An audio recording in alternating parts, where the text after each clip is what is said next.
last year. I remember the bloke that ultimately won took one bite of the pie, stuffed the rest of it into his mouth, and then legged it down the straight, which a lot of people called unfair. But we'll see how it goes tonight. The best part is there was a woman last year, Liz, who was 8.5 months pregnant who participated in the pie race. Well, she'll be back tonight with the baby. That's good occasion. The baby's in the pie eating contest. Yeah, we're looking forward to that. I'll tell you what, we're here to talk about a $250,000 race, but instead we digress and we talk about pie races. But anyway, we'll have to find out when that's coming up. Hey, let's straighten up and talk about the big one, the 7:15, and proudly sponsored by Ladbrokes. We like that. Plenty of red around the track tonight. Jared, can you give us a market update, mate? Who's the current favourite, and has late night news attracted any money? Yeah, absolutely, Simon. Late night news, obviously, after the performance last week in the heat, very, very impressive, and has held market favouritism since we went up with the final field market. $2.30 back into $2.25 just in the last few minutes here. Max capacity sitting on our second line of betting, $3.40 out to $3.80. There's been a bit of a push today for Gully Girl a little bit further down the order. Yesterday when we were at the Calcutta, was going around a $12 chance, and it's actually firmed into $8 tonight. Is currently your market mover, Gully Girl. But yes, in answer to your question, it is all about late night news at the top of the market. Interesting. Gully Girl was about $13, I reckon, when we did a preview earlier in the week, and that trim up into $8 or $7.50 as we speak. Johnny Thomas, coincidentally, he was in hospital yesterday, hoping to be out today. Nothing too serious, but hopefully he'll be here tonight. And if he wins the 7:15, oh my God, that'd be the right tonic, wouldn't it, Liz? Talk us through the speed map, which is important here at the Gardens. Look, it definitely is. Autumn Storm map to speed off the inside for Tom Zavalis, and being in touch with Tom Zavalis during the week, he's certainly hoping that she'll be out in front. She did that in the heat. She tied a wee bit late, but he thought that she'd probably show some improvement third look here at the Gardens. Looking at the rest of the map here, Heart Rain, $20. Now, when I was looking yesterday, I believe this dog was paying about $70. I did catch up with Thomas Rees during the week, and he thought this dog could show some real improvement tonight. He thought potentially half a length. So there was certainly a bit of value about earlier on in the week. But the map's interesting for me because late night news, obviously the $2.10 favourite, taking a look at it here, but you've got Gully Girl, who loves the rails, drawn to the outside, and it's going to be very interesting to see what happens early on in the race. Yeah, you're spot on. You go through the last couple of years of this race. Miss Esme led from go to woe. Val Policella speared out last year and did the exact same thing. And Zipping Orlando, well, he was in the top three as they went past the post for the first time. It does favour on-speed Greyhound. So we go through the field and we look at Autumn Girl off the inside. Raiders Guide jumped really well last week from box 5. Much money for him, Jared? For Raiders Guide, there has been a little bit of a push for Raiders Guide. It's been the one that's just sort of fluctuated around the market a little bit, to be honest, Simon. $4.50 this morning and now a $4.60 chance in the Ladbrokes market. You were spot on, Liz. Heart Rain was about $50 earlier in the week and has trimmed up quite significantly. And Tommy Rees, good on him. He's got 2 runners in a $250,000 race. And he thinks they're a real sniff. I don't give him much hope, but to have 2 runners and one of them just turned 2 the last month as well. It's a hell of an effort for Tom Rees. Let's talk storylines, guys, just quickly before we catch up with Tommy Rees. The first year, I don't know if we can top it. Miss Esme driving here from Dubbo, car breaks down at Sandy Hollow, picked up by a bloke named Jesse, Marie and the dog, make it here just in time and then win a $500,000 race. Can that be beaten?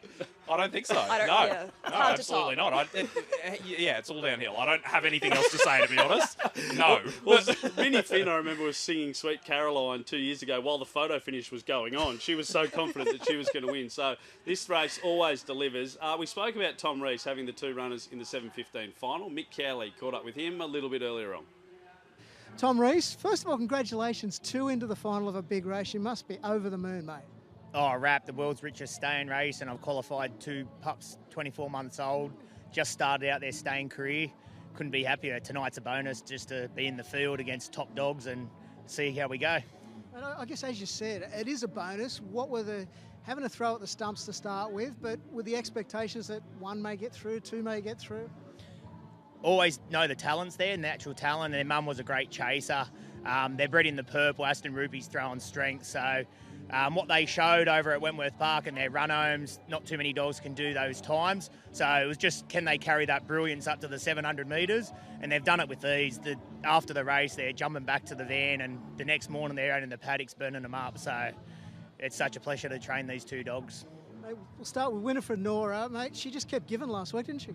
Yeah, she's just an iron dog. She's, I think, 6 months' time is where she's really going to show her potential. She still hasn't worked out the race night boxes, but on a trial day, she can jump as fast as my sprinters at home. So when she bounces on the bunny, good luck running her down. But she's still learning, still green. But to come through last week and what she did to go past top dogs on the back home and pull away from dogs like Depeche and that, she showed she's got a real good future. Mate, Heart Rain, chance to lead this? I think the dog, personally, I've got a big opinion of him. Can he lead? He can lead, and he can keep going as well. So I've got a real big opinion of him tonight. So fingers crossed for him. Mate, that's the thing with this track, 700 metres here. It is a leaders track. Yeah. 2 of the 3 715s have been leaders. The other one got pipped on the post. So if you're in front, it's half the battle. Last week was the first time my dogs had seen this track. I normally would give them 3 or 4 runs leading up to it. They were going to go up to Queensland, get prepared for the Flying Amy. Couldn't get onto Jet Pets throughout the Easter break. So I said to the boys, let's go up here, give it a chance. And I saw what Winifred Nora did at Wentworth Park. She took 0.6 from a first run to a second run. If he can do that tonight, he's running around 41.5, 41.4. It's going to put him right in the money. Absolutely. First of all, as I said, congratulations on 2 in the final. Best of luck. If you've got to pick between the 2, would it be him? Tonight, I'd say it'd be him. Correct, yeah. Good luck, as I said, Tom, and congratulations. Thank you. Appreciate it. Have a great night, guys. All the best. There he is, Tommy Rees with Mick Cowley, the first of our interviewees for the 7:15 final later on tonight. Guys, a dog that we haven't touched on yet, and this is not surprising, but there were whispers about Time to Fire potentially not being right ahead of today. As it stands, Time to Fire will take his place in the field, an $11 chance from box 3. What do we make of that, Liz, knowing that a Pillar, the Group 1 Association Cup winner, was the first reserve? Look, it probably doesn't surprise me. When I caught up with Damon the other night, clearly he's not going to tell me if he's thinking of scratching, but it didn't sound like there are any indications. I mean, a Pillar's still running for $10,000 to the winner in the consolation. At the end of the day, once you're in, anything can happen. So, look, I'm really glad to see that this dog's still taking his place in the final. I'll tell you what, 10 grand for the conso, that's like my shoes compared to yours, mate. Come on, seriously. 10 grand or $250,000, I know what I'm going for. It's interesting. Late Night News is a dog which I think somewhat is flying under the radar. The best staying prospect here in New South Wales. Do we agree with that, Liz, based on the last couple of months? Country Classic runner-up, Summer Distance Plate winner, just keeps on keeping on. Yeah, absolutely. And of course, we know as well, I mean, this Greyhound was just desperately unlucky in the Association Cup final. We don't know what would have happened if the dog hadn't fallen. Thankfully came through the race okay. I would love to see basically drawn any rather than Gully Girl out drawn to his outside, but I just hope that we can see the best of him tonight. He's an exciting greyhound to watch, and just fingers crossed that he gets a clear run. And a great trainer as well in Carolyn Hughes, who is always entertaining. She just is on the ride of her life. She can't believe that she's racing for $250,000. Hey, tonight we're going to go through 10 races. It's a 12-race program. Of course, the 7:15 is race number 9. It kicks off at 3 minutes to 10. But before then, we're going to hopefully make everyone some money. Let's get a market update on race 1 here tonight. It's a maiden series final over 515 metres. And Jared, can you give us a bit of a look at the market? Yeah, absolutely, Simon. Well, this was one that Battler touched on just before in his little preview with Mick Cowley then. Brooker's Road, one of Battler's good things of the night, I think he called it there. We went up with $3.10 in the Ladbrokes market earlier this week. Absolutely crunched, and did actually touch $1.90 just a few moments ago. Currently trading at even money in the Ladbrokes market. Barsando has certainly had admirers as well. $4 into $3.70, just back out to $4 now. Starfire Tears has gone the other way. $3.20 out to $4.20. $7.50 about Silverdale. Was a $19 chance in early betting, so there has been interest for Silverdale, but yeah, it's all about Brooker's Road here. It accounts for more than half of the Ladbrokes hold. And probably unsurprising that it is the favourite, but it's probably also going to be a little bit of a tough watch for punters. As Tim Newbold was saying earlier, this dog has an enormous motor, but will be running for a wee bit of luck, as you can see from the speed map here. Barsando off the inside is likely to be landing up on the pace here, but also cold night. Absolutely pinged to the lead when lining up in the heat last week. You'd probably be expecting a similar situation tonight. In terms of the other runners, I think Brooker's Road's just the one that you're sort of going to be keeping an eye on here. Punters, I know it's been tough because you've had 3 starts so far when this Greyhound has been short, but hopefully sticking with them tonight. I'm similar to Tim Newbold and made this Greyhound my best bet of the night. Oh, I like the confidence. Timmy said moral, by the way. Let's just get that on the record. And it's $2. So if you want to have a play, going down together if this goes I'm wrong. aligned with you guys. You're far better judges than me. But at $2, a moral, yes, please. I like that. I like that price a lot. Let's get to an interview with Holly Taylor, who's here representing Karen Ulrich and Brooker's Road. Holly's also a member of our Young Participants Advisory Panel, a real star of the future. Let's hear from Holly. Holly Taylor, you've got the favourite in the first race, or your mum does, Brooker's Road. Unbelievable performance last week, wasn't it? Yeah, he had box 8 last week. He did everything right. He ran his box. He just had no luck, but there's nothing you can do about that. So just hope for better luck tonight. I guess it was pretty clear early on that he had some ability and talent. All 3 runs have been fantastic efforts. Yeah, he's a pretty smart pup.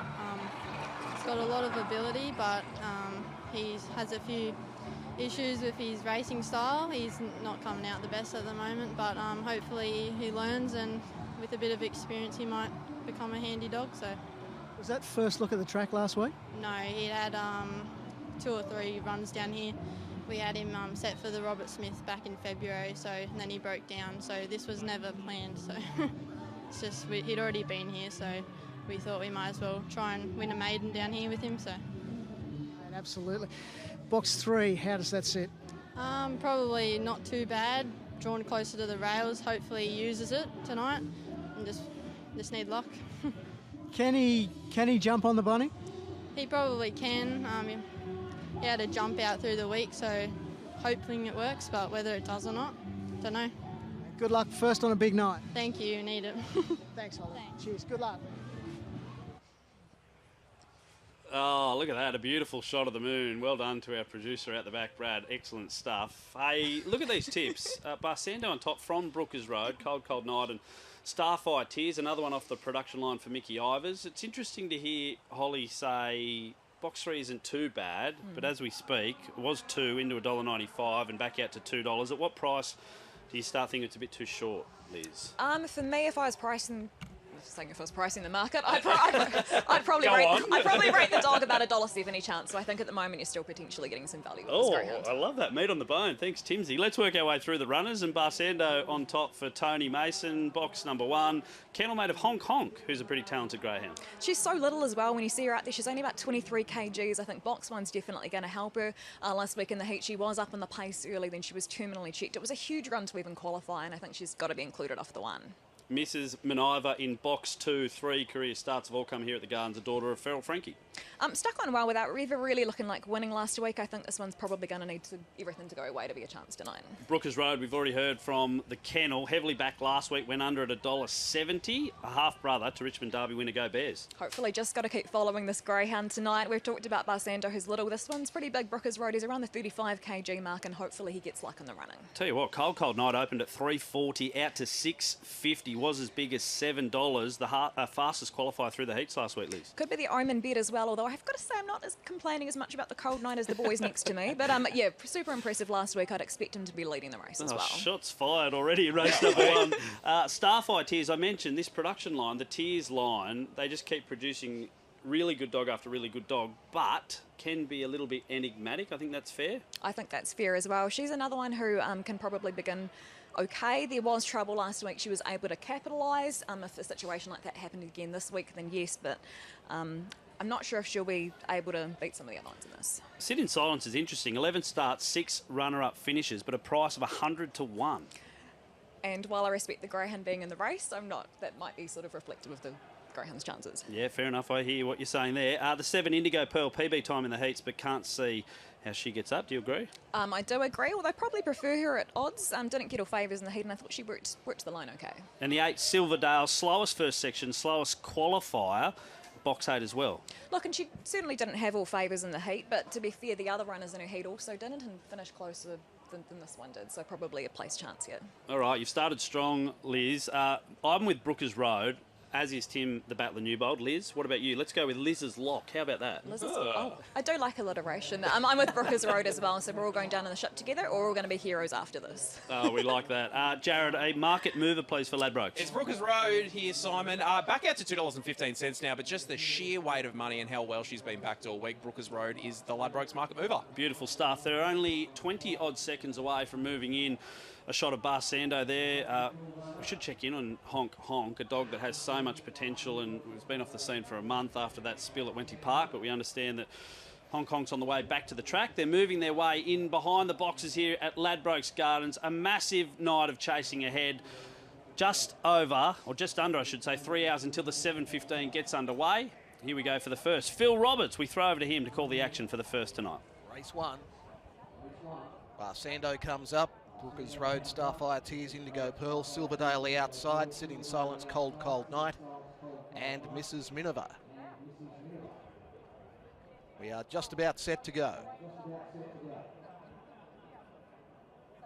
This is race 1 on 7:15 final night. Green light, we're set. Ready. Racing, Brookers Road moderately away, fast out Barsando, and Cold Cold Night is showing speed as well. This is Minerva, Brookers Road and Starfire Tears were next. Well back then was Sit in Silence, Silverdale and Indigo Pearl. Into the back, Cold Cold Night got to a narrow lead, led a length now Barsando, Mrs. Minerva the outside. Then came Starfire Tears, Sit in Silence, there's no Brookers Road coming to the bend. Cold Cold Night is the leader, Starfire Tears is starting to loop the field. Starfire Tears moved up on the home bend, put paid to Cold Cold Night. Starfire Tears comes away over Cold Cold Night, Barsando, Mrs. Minerva, Sit in Silence, Brookers Road. Well, back then, as they crossed the line, was Indigo Pearl and Silverdale back with it. There you go. Starfire Tears in the first for Mickey Ivers. Jumped at 4:20 and hit the line like an absolute steam train. Look at that thing flying away from Cold Cold Night. Barsando runs into third, Mrs. Minerva in fourth, and our tip, Brookers Road, met trouble up the back, Liz, and that's all she wrote. I think it's time for me to go back to the bench for the night, but that was a really impressive performance there by Starfire Tears. Look, she's finished the race off so strongly and has been very impressive to the line there, ahead of Cold Cold Night and Barsando finishing in third. You have a look at lineage, I guess, through Starfire Tears, a daughter of Goodsey, who of course produced Trapper Tears, Trooper Tears like Wildfire, a joint track record holder here and at Gosford. Starfire Tears, Mickey Ivers might have found another nice one. Final price there, J-Bone? Yeah, ended up jumping $4.20, Simon, and our last catch-up there was a $5 chance, so a couple of nice bets at the end there. Congratulations to a couple of lucky Ladbrokes punters early in the night. Beautiful. Mick Cowley is with Lisa Kelly, representing the Ivers Kennel. Throw to you, Mick. I am with Lisa Kelly. Congratulations, Lisa. That was an impressive performance the way you got home. Oh, yeah, she went really well tonight, like last week, so yeah, I was happy with her. I guess these Tears dogs, they're always super strong, so it doesn't surprise anyone. No, she's a nice little bitch, isn't she? Michael got a bit of an opinion of her? I think so, yeah. Yeah, she's only baby, so he'll take his time with her now. Was this a race that was targeted, or was it just one that was on the calendar? I just thought one was on the calendar for her. What did you think of that heat performance last week? Well, I thought she went well last week. Like tonight, she got held out like she did last week, and yeah, she came home really strong. I was going to say, how'd you feel going out of the straight and into the back? You must have had a few heart palpitations. Actually, yeah, I did. I was happy she finished the race really strong, so time doesn't worry, so long as to win. It's not about time, it's first past the post. That's it, yeah. Is there, has Michael talked about plans for stepping her up or anything in the future? Not yet. She's only a baby, so yeah, she's only won 2 races now, so yeah. I'm tipping because it's Michael's dog, it's a Tears dog, it'll eventually find its way up over the distance. I think so, yeah. I think she'll run 600 on the year, this one. Judging by that performance, for sure. Lisa, congratulations, well done. Great kick off the night with a great win. Thank you. There she is, Lisa Kelly with Mick Cowley, the first winner of the night. Let's take a look at the wonderful head on camera and look at Starfire Tears just bustling her way to the outside. Liz, what did you make of the first contest of the evening? Yeah, really interesting going into the first bend there. You can see Barsando up on the pace and Cold Cold Night as probably expected.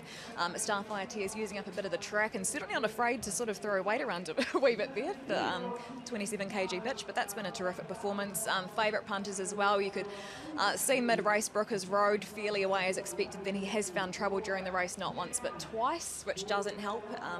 Probably doesn't make anyone feel any better, really. No, it doesn't. All of a sudden, the $2 was looking a little bit like a fool's errand for us. But anyway, we move on. Starfire Tears, the daughter of Goodsey and Empress Tears. And I mentioned this wonderful line as we see some happy, participants, some happy connections and a happy greyhound as well. The line just continues to deliver. Mickey Ivers, a Hall of Famer. He's had some wonderful dogs over the years. And I said enigmatic to start with. They're blessed with so much talent, and Mick's questioning there about getting up in trip. It seems like it's only a matter of time off the back of that run. Absolutely, I can't wait to see her up over 600 metres after that. Yeah, looking forward to watching Starfire Tears emerge over the next couple of months in particular. There's the first done, the GRNSW Maiden Series final.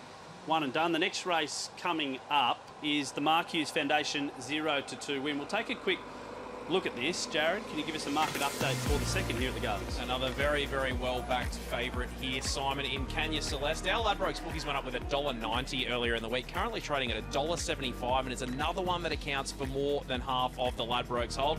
Kipyegon occupying the second guy, just a little bit of a drift, $3.70 out to $3.90. Now, Matt Jet Power is occupying the third line of betting, a $4.60 chance out from $4.20, and we're up with double figures about the rest of them. But like I said here, another very, very well-backed favourite in Canya Celeste. What are you really gambling with? For free and confidential support, call the number on screen or visit the website. We'll take a quick break and then we'll get ourselves up off the canvas to hopefully find your winner in race number 2 from Ladbrokes Gardens. If you're in the area, get on down. There's so much entertainment to be had as we steamroll our way towards the 7:15 final at 3 minutes to 10 later on tonight.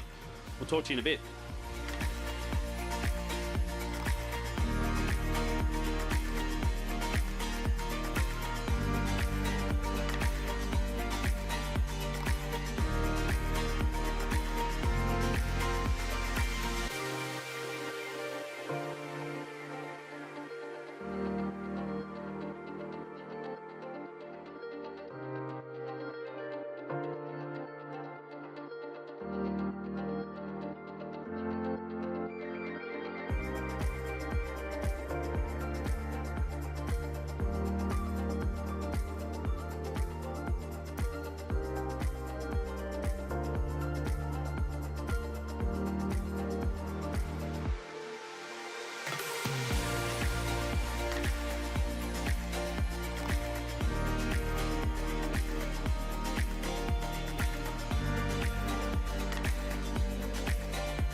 Welcome back to the Dogs live coverage of 7:15 night right here at Ladbrokes Gardens. And in case you're just joining us, this is what you missed. Starfire Tears absolutely motoring home. A star of the future? We'll wait and see. But another one off the production line of Mickey Ivers. A wonderful performance here in the first. None of us tipped it, but that doesn't matter. We'll move on to race number 2. We'll hopefully find you a winner in the second, which is the Mark Hughes Foundation 0-3 win. Mixed 600. Some big news yesterday at the Calcutta as well, guys, involving the Mark Hughes Foundation before we get to the market. In November, every red and blue dog, GRNSW will donate $161 for each win for the red and blue dogs all across November, donated to the Mark Hughes Foundation, a wonderful cause, and it was great to hear from Mark yesterday at the Calcutta, wasn't it, Liz? I did love the way that he tried to push Steve Griffin, the GRNSW CEO, up to $300 in November, but it was terrific to have him along just in the last week. GRNSW announcing their new partnership with the Mark Hughes Foundation and making their first donation for $20,000 on National Adoption Day last week, which was great to see. Yeah, great news all around. Hey, let's dive into the market for race number 2 here at Ladbrokes Gardens, and to do that, the pie man himself, Jared Timms. Well, we spoke about it just a few minutes ago there, Simon. It's all about Kenya Celeste in the Ladbrokes market ahead of race number 2 here at Ladbrokes Gardens tonight. $1.90 into $1.70 now. Accounts for about 60% of the Ladbrokes hold. Kip, you going on the second line, certainly admirers as well, as currently a $4 chance. And there's been a little bit of late interest here for Matt Jett as well, $5.50 back into fives, double figures about the rest of them. And they're all on the drift, but it's all about Kenya Celeste, $1.70 at Ladbrokes. What are you really gambling with? For free and confidential support, call the number on screen or visit the website. And probably not surprising to hear that Kenya Celeste has been the market mover in this race. She was a fantastic all-the-way winner last time out, and I think she's definitely going to be up on the pace again.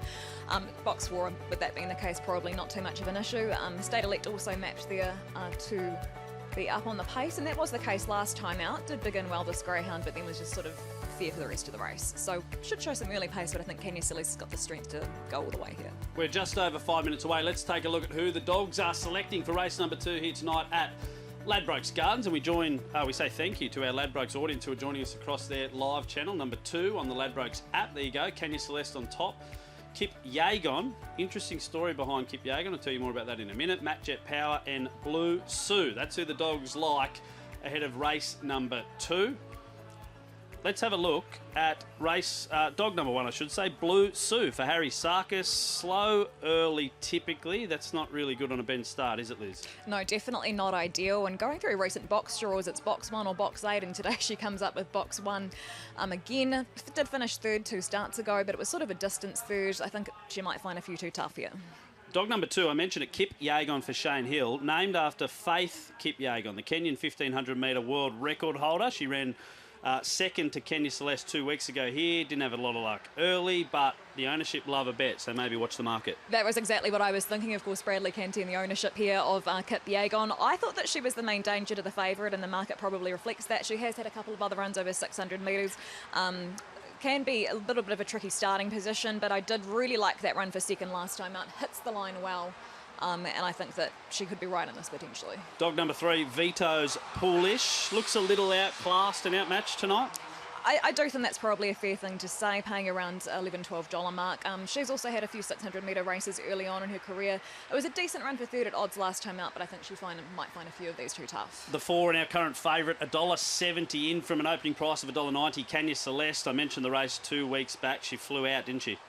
Certainly did, and hopefully we can get our money back for favourite punters here. And unlike in race 1, this is a greyhound who hopefully is going to find the front early, and then I think that they're going to find it very, very hard to run her down. Some wonderful shots here tonight at Ladbrokes Gardens. There's the stir-up area, of course. We saw the head-on shot as they jumped out of the boxes, and cameras coming out the yin-yang here tonight. Dog number 5, Tangled for Stephen Davies. 7 starts, just the 2 minors. Is this the first go over 600? I think it is, Liz. Yeah, look, I'm paying around $70 or so. Again, I think you might find a few of these too tough. He was well beaten last time out. The 6, Matt Jet Power for Shannon Boyd. Won the maiden here 6 weeks ago. Been pretty average since. If you're looking for an each way bet, I thought Matt Jet Power certainly wasn't the worst here. You can pretty much forget that last start run. Came in off the bell into box 1, then was immediately checked out of it. Also had no luck 2 starts ago. I think if he does get a wee bit of luck, then he could potentially be in this. The 7 is Circus Moon for Lisa Lamb.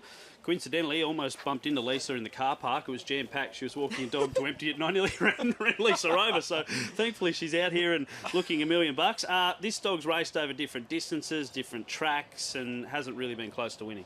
No, hasn't been. If you go back, I think it's 5 starts ago now, it was actually a pretty good win. But I think the draw here's probably put paid to this Greyhound's chances. And State Elect out in box 8, another Stephen Davies runner, kennelmate to Tangled, and probably the better chance, although I look at the market, $31 with Laddies. Yeah, I guess the advantage with State Elect, as we saw from the speed map, he is likely to be up on the pace, just might be struggling a wee bit at the business end. So they're making their walk to the boxes now. That's Harry Sarkis out in front. Liz, I'm interested in your opinion as a form expert when dogs are in the stirrup area or walking to the boxes. Are you looking for anything in particular, or have you done all your form already and you're just hoping that they're cherry ripe right now? Probably a little bit of both. I like to do my form, then I like to see how they are when they're out there. Obviously, it's a big night here. Some of these greyhounds may not necessarily be used to that. I want to see them relax, but as you guys have been able to hear, there's been the band going on. We've got the loudspeaker, and you just want to see the dogs nice and relaxed as they're heading down to the boxes. Yeah, you're spot on. Hey, Jared, market mover for Ladbrokes. Is it still Kenya Celeste? Absolutely, Simon. Yeah, just again, the sheer weight of money, very, very well backed all week is a $1.65 chance. I just had a look on the Ladbrokes bet ticker as well, Simon, and every big bet that we've struck in this race is with Kenya Celeste. There you go. Opened $1.90. Money continues to pour in. $1.65 for the 4 Kenya Celeste for Sarah Fellows. Early pace is a premium here at the Gardens. We know it's a tight turning track. Liz and dogs who are on speed tend to be favoured. Just a quick snapshot, I guess, looking ahead to the big one later on tonight. The track looks really, really good. 3 days ago, it was like the Gold Coast beaches when Alfred went through a month ago. It was an absolute mess. The boys have done a wonderful job.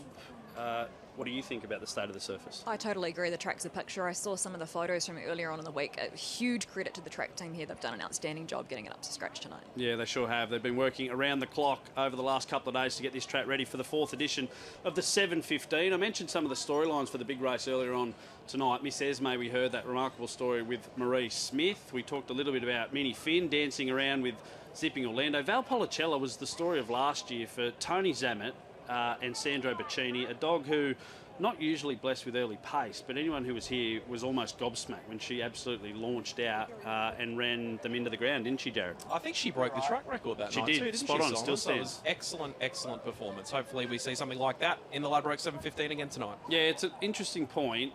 Out of the 7:15 race in particular, probably 3 or 4 main speed influences, Liz. Raiders Guide, we mentioned Autumn Storm, you've got Gully Girl, who was uncharacteristically slow out last week. Do you think that maybe she could be a big improver? And look, if she does jump, I think that could potentially cause some issues for the other runners because she does like the rail. You've mentioned Raiders Guide. He's a really interesting runner for me because, you know, as Gary Fahey said, he was severely underdone going into the heat last week because they haven't been able to get a 700-metre race from him in Tasmania. He's likely to be a big improver coming out of the heats last week. Gee, to be a hell of a story. The dog has... let me get this straight. So they've driven a car from Sydney to Newcastle last week. They drove it back. They left it in the airport car park all week. They flew the dog back to Tasmania. They picked the same car up yesterday and made the trip back up to Newcastle last night. And this dog is one of the favourites for $250,000. What other sport would something like this happen apart from greyhound racing? They're going to have to win the Ladbrokes 7:15 to pay the bill of the airport parking there, I would have thought. Yeah, you're spot on. Hey, we're a minute behind schedule here at Ladbrokes Gardens, but it looks like finally the greyhounds are moving in behind the boxes. Liz, give us your lock for this race, number 2. Kenya Celeste, a favourite, but deserves to be favourite and hopefully should be winning here. Yeah, I'm with Kenya Celeste as well. $1.55 now. Jared, is there any money for anything else? No, everything else is on the drift here. So the other two that we saw in the market, Kip Yeagon is $3.70 out to $4.60 and Matt Jet Power $4.20 out to $6.50. Kenya Celeste, the favourite for race number 2. We hand it over to Phil Roberts to call the action right here at Ladbrokes Gardens. Set to go. Favourite in blue. Ready. Racing, Kenya Celeste away nicely, speed underneath it, Vito's Poolish, and up on the inside, Blue Sue and Kip Yeagan not that far away, so the favourite back to 4th now. Circus Moon and State Elect were next, followed by Matt Jet Power and Tangled out of the straight. Leader Blue Sue over Vito's Poolish, who's coursing wide. Kenya Celeste is looking to chime in. 3 lengths away, then Kip Yeagan, who's starting to run on as well. They're clear of Circus Moon, State Elect to the bend. It's still Blue Sue, going to the outside now. Kenya Celeste giving chase, then Kip Yeagan, still Blue Sue in front though. Kenya Celeste won't pick it up, and Blue Sue over Kenya Celeste, Kip Yeagan third, 4th in Vito's Poolish, and then Circus Moon, State Elect, Tangled and Matt Jet Power. Blue Sue Double-figure chance. 34-8 for Blue Sue, who just kept on keeping on. Kenya Celeste was, well, gallant in defeat. I think running second in the end. Maybe Kip Yagon maybe nails her on the line, but all credit to Blue Sue and Harry Sarkis. That was a great effort, Liz. They just couldn't catch her. Kenya Celeste didn't jump tonight, so that was the first thing that went wrong there for the favourite. But Blue Sue taking nothing away from the winner, because I think Kenya Celeste did have every opportunity in the running to pick it up. Yeah, how about a price there, Jared, as well? What are we looking at, $14? Is that around right? $14 in the Ladbrokes market there, Simon, yeah. Awesome effort for Harry Sarkis, who had a couple of runners in the race, and Blue Sue, well, I said maybe a little bit slow early, but got into a really good spot. We know the Bend Start can be a little bit tricky for greyhounds all around New South Wales. A lot of these middle distance races conducted on the Bend, and let's take another look at the opening exchanges, Liz. Yeah, we can see here going straight to the leaders, the three Vito's Polish. Blue Sue has just hugged the rails there, got into a really handy position. Kip Yagon's also settled up there, and Simon, around this point I thought that Kip Yagon was certainly a winning chance. Yeah, absolutely. Up the back straight, certainly surged into contention, and then not sure if Kenya Celeste maybe just around here cuts back towards the rail and puts Kip Yagon off its game, but full credit to Blue Sue, nailed itself to the rail and ran away a deserved winner. Harry Sarkis is the man who trains Blue Sue, and I think he's with Mick Cowley trackside. He is with me indeed, Simon. Harry Sarkis, congratulations, mate. That was a very impressive performance, wasn't it? Oh, yeah, I've had a lot of trouble with her feet. You know, it's taken her a long time to get her right, so she's starting to come back, you know. Mate, she had a couple of looks here without a lot of success, but really, once she found the lead tonight, there was nothing going to run past. Yeah, well, she come on season. It was very hard to get them back. You know, it takes about 16 weeks to get them right again. And like I said, her feet were really, they're red raw, you know. So we managed to get something to fix them, you know. So she runs 700? Oh, yeah, she runs 700. Her sister, skinny one, you know, she was going to be a top flight stayer, but she broke a hock, you know. But I think she'll make a good stayer. Just time, just patience. Skinny one, was she round here last year from memory? Yeah, she ran second in the consolation. You know, she was only 20 months old then, you know. She was going to be a good bitch. Unfortunately, we lost her, you know. Are there any plans or thoughts with this one and the other one you had in the race? Oh, look, I'll keep them going over the 600 for the time being, barring no injuries, you know. But, you know, I like a good stayer. You do indeed. Mate, congratulations, well done, and good to win a race on this night too. Yeah, good. Thank you very much. There he was, Harry Sarkis. Good on him, Harry Sarkis, a deserved winner with Blue Sue at a good price as well. Favourite punters, unfortunately, had to settle for second, and Mick's point is right. It's always nice to have a winner, but even better on big nights like this. Who could forget, of course, a throwback here to good one for Harry Sarkis, and Timmy the Battler Newbold calling it home. One of the best races you'll ever see. And have a look at the replay again. Has done really well, Blue Sue, to punch up on the rail. And you mentioned it, Liz, the three dog in Vito's Polish, just a little bit wide, allowed it to get up underneath and find the front. Yeah, and it's interesting as well. I'm just wondering how it's going to end up tonight. Obviously, once she found the front, really hard to run her down later on. Obviously, the big race, we've got Autumn Storm potentially Matt to lead in the 7:15. If she can do that, is she going to be, you know, potentially stronger this week? Tom Zabella seems to think so with her third look at the track. The other thing I just want to say, aesthetically, she looks beautiful, and she's there in the red Ladbrokes rug as well for you. Absolutely beautiful. How nice, actually, side note to that, how good do the new Ladbrokes rugs look? They look terrific, don't they? Every single dog going around the Ladbrokes rug. Oh, very special, mate. Good promotion there for laddies. We love laddies. If you're joining us on the app, live tonight, or of course across the dogs.com.au, we're streaming for the next, I reckon, 3 hours until we crown a 7:15 winner later on tonight. 3 minutes to 10, that race is going to go off. Race 9 on the program. Is that simply the best I can hear in the background? No, let's throw to a break after we get a quick market update for race 3, and then we'll come back and have a bit of a sing and dance. Far more open race if the market is to be believed here, Simon. Rattling Impact is our favourite. Was a $3 chance, now $2.80 with Ladbrokes. Redeemer Mia sitting on the second line. Redeemer Marina, I should say, $3.30 out to $3.40. A little bit further down the market here. Our market mover so far is actually Road to Ibrox, $7 into $6, and has landed. Attracted some very decent bets there in the process as well. But Rattling Impact is our $2.80 favourite. What are you really gambling with? For free and confidential support, call the number on screen or visit the website. Well done, mate. I'm going to go and unlock my inner Tina Turner. We'll be back in just a little while. Stay with us on the dogs.com.au or across the Ladbrokes channels for the Ladbrokes 7.15. Coming up later on tonight.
Welcome back to Ladbrokes Gardens, where we're taking a look at the race. Number 2 of the night, and a deserved winner in Blue Sue for Harry Sarkis. The best handlebar mustache I've seen in a long, long time right here at Ladbrokes Gardens tonight. On a night which, it must be said, Jared, despite the weather we've had throughout the week, it's pretty mild and pretty nice racing conditions at the moment. Absolutely, Simon. Yeah, nice little breeze coming through here tonight. We were just talking about this off camera before. I remember last year there were mosquitoes the size of pterodactyls going around here, and thankfully I think the cool weather with the breeze is keeping us in good stead so far anyway. Yeah, you're spot on. I tell everyone, if they're coming to the Gardens, bring your airgun. But tonight, so far, we're going pretty good. Hey, let's have a look at the market for the big one, the 7.15, 3 minutes to 10 later on tonight. It will go off. It's the 4th ever edition of the race, and it's worth $250,000, mate. Tell us who the money has come for this week. Absolutely. Well, it's still all about late night news in early betting. Well, I say early betting, 2 hours out from jump here, Simon. $2.25. Back in from that $2.30 quote from the top of the broadcast. Max capacity, 360, back out to 380 now. There was some good early interest for Raiders Guide. 450 back into 420, is now trading at 440 in the Ladbrokes market.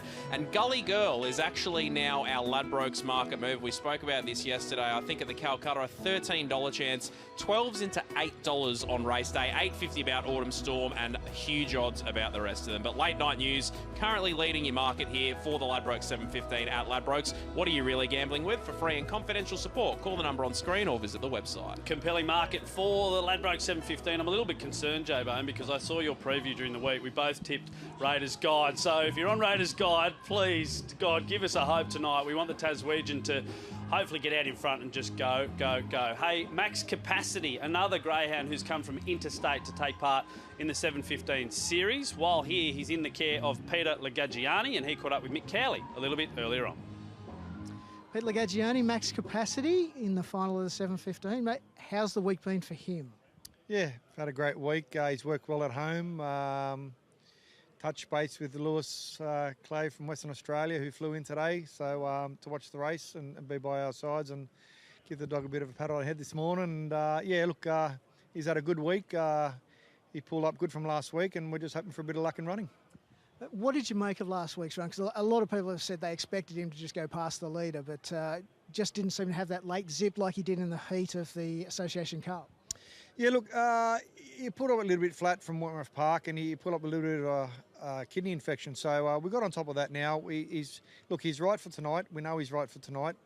Yeah, look, last week I think the track played a little bit of bias. I think the leaders, not many dogs made good ground from behind, and when he went to make a run underneath the dog, he got closed in and he lost momentum and had to regain momentum again and come around him. So, look, Raiders Guide, you can't take nothing away from that dog. He's an out-and-out stayer. So is our bloke. But, look, most stayers, they need, most of them are one pace. So he needs everything to go his way tonight.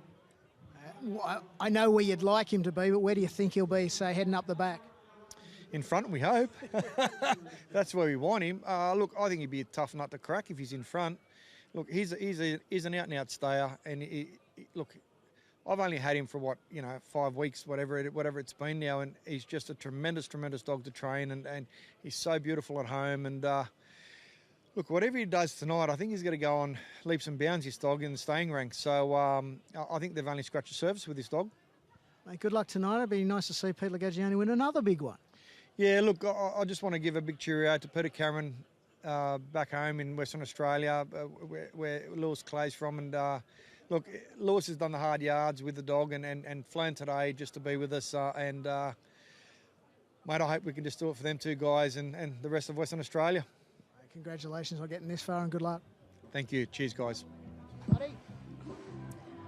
Yeah, he's no stranger to a big race. Pete Lagaggiani, caretaker trainer as well, which he's done with aplomb for other greyhounds over the last couple of years. Max Capacity was an intriguing runner as we welcome Liz Whelan and Jared Timms here alongside me at the Gardens tonight. Last week in the heats, tried admirably to run down Raiders Guide, just couldn't quite get there, but since he's arrived in New South Wales, he's been a pretty good performer, hasn't he? He really has been. I did probably think that he had every opportunity to get there last week, but he's the kind of greyhound he deserves to get a big race, and I hope he gets a good run tonight. Yeah, you're spot on. It's interesting, going back about 6 weeks, he ran in the Perth Cup Consolation. Ethanol Water won the big one that night, but the times were eerily similar between Max Capacity and Ethanol Water. I know different gravy, different fields and all that sort of stuff, but still enormous potential for Max Capacity. Currently $3.80 with Ladbrokes for the 715 later on tonight. Hey, you can hear the music in the background. If you're in the area, it's not too late to get on down, because the Garlos Pie Race is coming up soon, and Big John, who just yells Bosch over and over and over again, is here as well. He's got his own area. There's punters having a whale of a time with Big John, and he's made a living, guys, out of being a big larrikin who loves life and loves spreading the message of positivity and fun. That's a pretty good living, right? I'm getting content wrong, I think, Simon. This bloke goes and eats Chinese meals and says bosh, and he's far more popular than me, so I don't know what I was going to say I don't know what I'm doing wrong. I'm doing way too much. That's what I'm doing wrong. Yeah, certainly eating Chinese meals. We all are, aren't we? Anyway, let's have a look at the market for race number 3. It's about 5-6 minutes away, and Ladbrokes, of course, are our proud partner. To walk us through us, J-Bone. Ratlin Impact now our market favourite. Was before when we caught up, to be fair, but it's also the Ladbrokes market mover. $2.90 back into $2.70 now, Simon. Redeemer Marina, I'll get that right this time. $3.60 back into $3.30. Good little late push there for her. Jack Binks has firmed onto the third line of betting, $4.60 into $4.50. $7 each about Road to Ibrox, who was our former market mover, and Bugle Girl, and huge odds about the rest of them. But Ratlin Impact currently tying up our top line of betting at Ladbrokes. What are you really gambling with? For free and confidential support, call the number on screen or visit the website. And we'll take a look at the speed map now as well. Ratlin Impact off box 1. This is a Greyhound where you can pretty much ignore the form line because he's going to find this so much easier today. Does get box 1. I think that's going to help. He is a quick beginner on his day and looks probably the one to beat. Other ones potentially with speed. Number 3, Young Ivan, who ironically actually turned 5 years old just a few weeks ago, potentially up on the pace. And 6, Jack Binks, who is my top tip for the race, I think could potentially land near the lead as well. And for the uninitiated, if you're just watching the dogs.com or Ladbrokes for the first time tonight, a Greyhound turning 5 would be akin to a footy player being 40. Is that fair? I think so, yeah. A rugby league player? Yeah, yes, I think that's the perfect. Nothing more to say on that, Simon. Yeah, terrific. Good points. Thanks for coming along, mate. Great to have you here as always on the Ladbrokes channel. Look at that, they're having fun, and so they should. Here's the dogs' tips. So far, not that anyone's really counting, but we're all 0 from 2, so we need to get back in the good books. Redeemer Marina on top from Jack Binks, a great Greyhound name. Little spoiler alert. Simon says my tip is Redeemer Marina as well. Currently $3.30 with Ladbrokes. Let's work our way through the runners, Liz. We'll start with the dog in box number 1, Ratlin Impact for Warren Slade. Probably deserves to be favourite here, the son of Aussie and Fred and Ratlin home. As I say, the form line looks pretty fair on paper, but he's going to find this easy. He was sent out the $2.40 favourite last week. He was fairly away, then he was completely checked out of it. He could potentially land near the lead, and I think they might find it tough to run him down. The 2 is Redeemer Marina for Nolan Holloway, and like many of Nolan's dogs, they go quick early.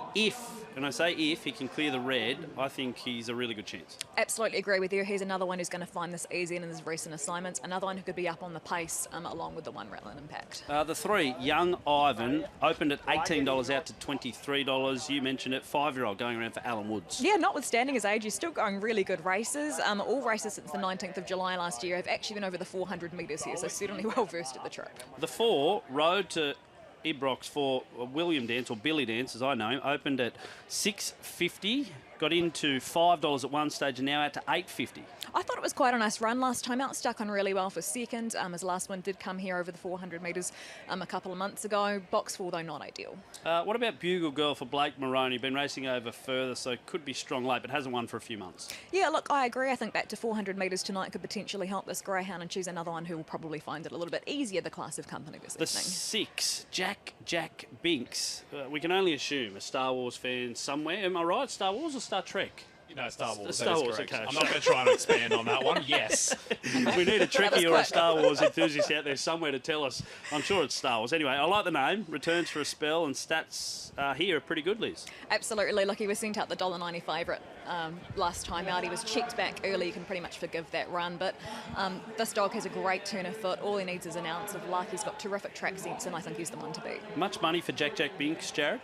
There was a little push for Jack Binks. $4.50 into $4.20. Now a $4.40 chance, Simon. Abel Zeus, write your own ticket. 101 at the moment, having start number 91 tonight. Does look a wee bit hard here tonight, especially off the draw, but hey, with the way my tipping is going, maybe put $1 each way on him. John's Promise. You can bounce back, mate, I'm confident. John's Promise for Ian Darcy in the 8. Another one who needs luck, hasn't won since September last year. Hey, the only way is up, and I kind of like that we've got different tips this time, so hopefully between us we can get a winner here. John's Promise off the 8 has been thereabouts lately. I'm probably going to find a few of these too sharp, though. Maybe that's the omen bet. We've got the Bosch Soldier Sprint. I assume named after Big John. Has to be, right? Who else is the Bosch correct, yes, Soldier? So absolutely. there you go. The Bosch Soldier Sprint. That's a mouthful. Say that 3 times fast. Over the 400 metres. They're moving behind the boxes. Can we get a market mover, Jared? It's number 2, Simon, Redeemer Marina. Good late push here, actually. $3.30 into $2.90 and has joined Rattling Impact on the top line of betting here at Ladbrokes. That warms my heart. I'm with Redeemer Marina. Liz's lock. Who are you going with in the third? Jack Binks off the 6. There you go. Jack Binks for Liz.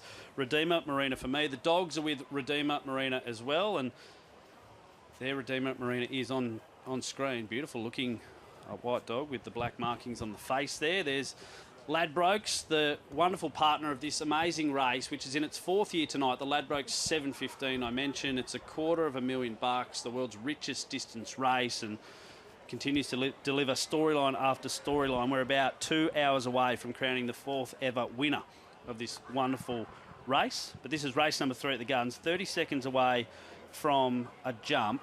Looking at the market now, Jared, Rattling Impact $2.90, Redeemer Marina now joint favourite at $2.90 as well. Is there any other money for any of the other runners? Yeah, Jack Binks just receiving a steady flow of support here as well in the final minutes before box rise. Simon, $4.20 back in from $4.40, but like I said, it's really good push for Redeemer Marina late here. All right, bragging rights on the line. Liz is with Jack Binks. I'm with Redeemer Marina. They're moving into the boxes for the Bosch Soldier Sprint over the 400. Race number 3 on the card. We hand over to Phil Roberts to call the action. As they're about to come in. Okay, first line in. Okay, we're moving in here for the third event. Runners are coming up. 400 metres for the first time tonight. Road to Ibrox, Jack Binks go in. John's Promise, Redeemer Marina, the tab mover in box 2. Green light. Set to jump. Ready. Racing, Rattling Impact away nicely. Speed from Jack Binks out wide. Jack Binks runs to the lead. A length and a half, Rattling Impact in second and railing better. Next, Bugle Girl, followed by Redeemer Marina.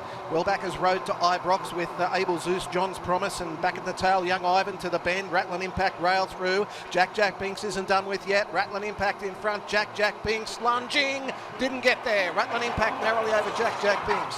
Bugle Girl, Road to Ibrox. Further back, Redeemer Marina. Well back, Able Zeus, John's Promise, and Young Ivan. Yeah, I'm with Mr. Roberts. Rattling Impact for me on the line. Is that how you saw it, Liz? Yeah, look, that's been a good strong win here by Rattling Impact. Was able to hold the rails. Jack Binks has got going again late, but Rattling Impact, we'll see another box 1 winner here, and also again from the front. 1-6-5.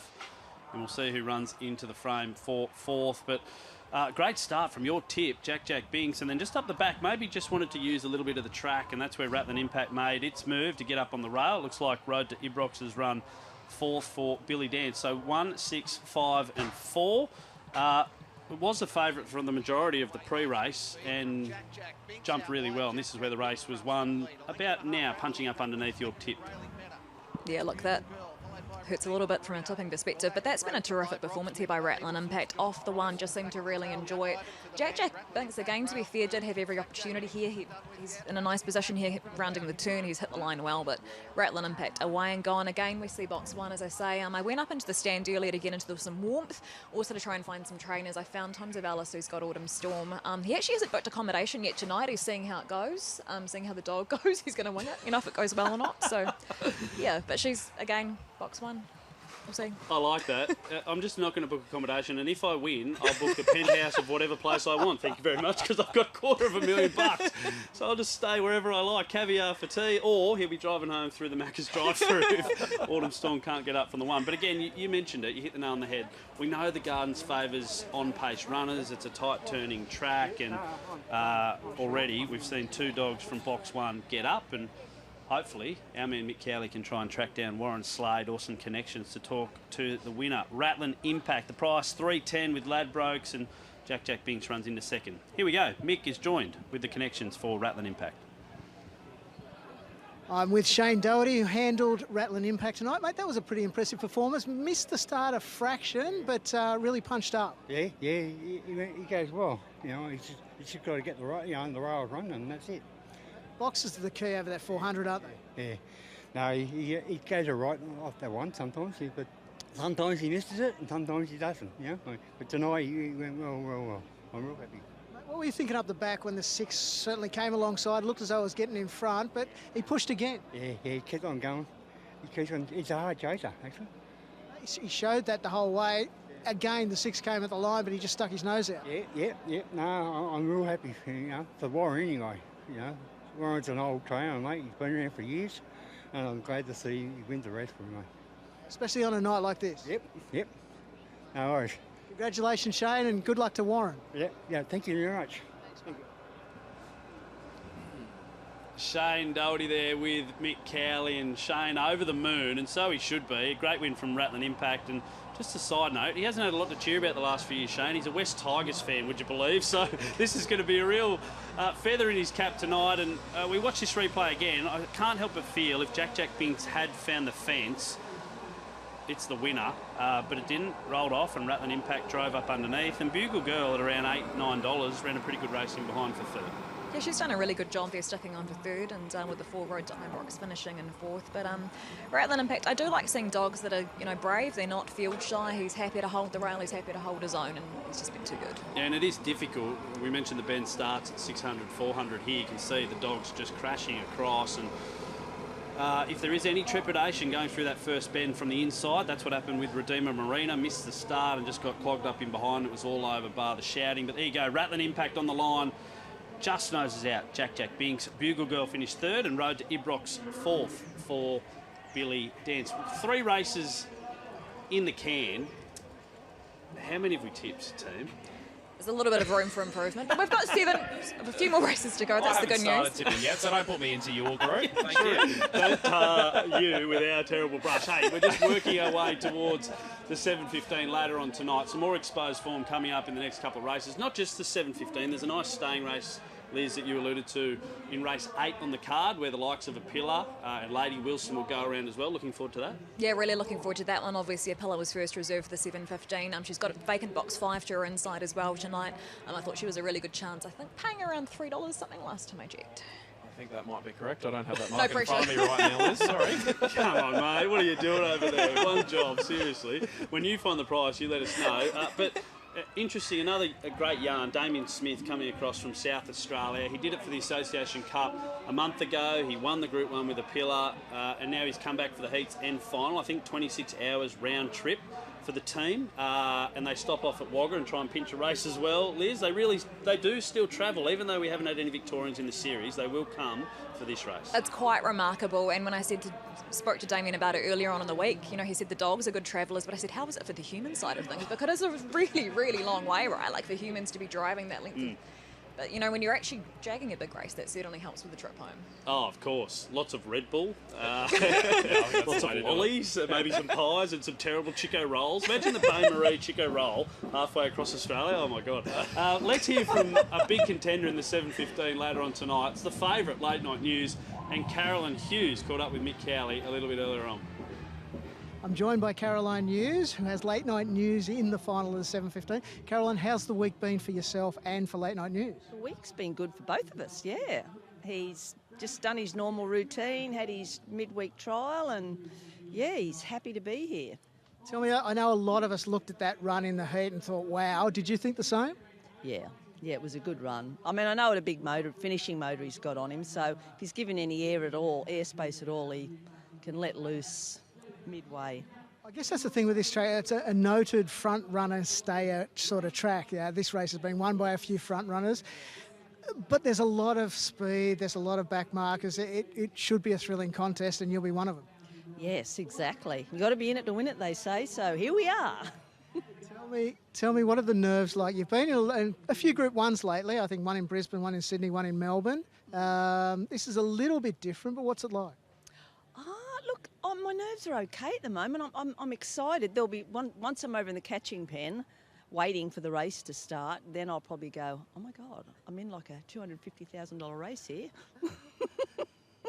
Now tell me, will Trevor be boxing the dog, or will you be boxing the dog? If you work that out, is there a superstition around it? No. Trevor will be boxing the dog. My arm's still not quite right from when I broke it, so I'm just the catcher tonight. So yes. Hopefully you'll be catching a $250,000 winner. How exciting would that be? Oh, my God. I'll just be the crazy lady over there in the catching pen going nuts. We love crazy. Do you look at it and go, wow, that's life-changing money? Oh, definitely, yes. Like, you know, somebody said to me the other day, they said, oh, you know, do you ever look at that little dog and think just in 30 seconds of, or, you know, whatever it is of running, he could earn potentially $250,000? I went, well, now you're putting it that way.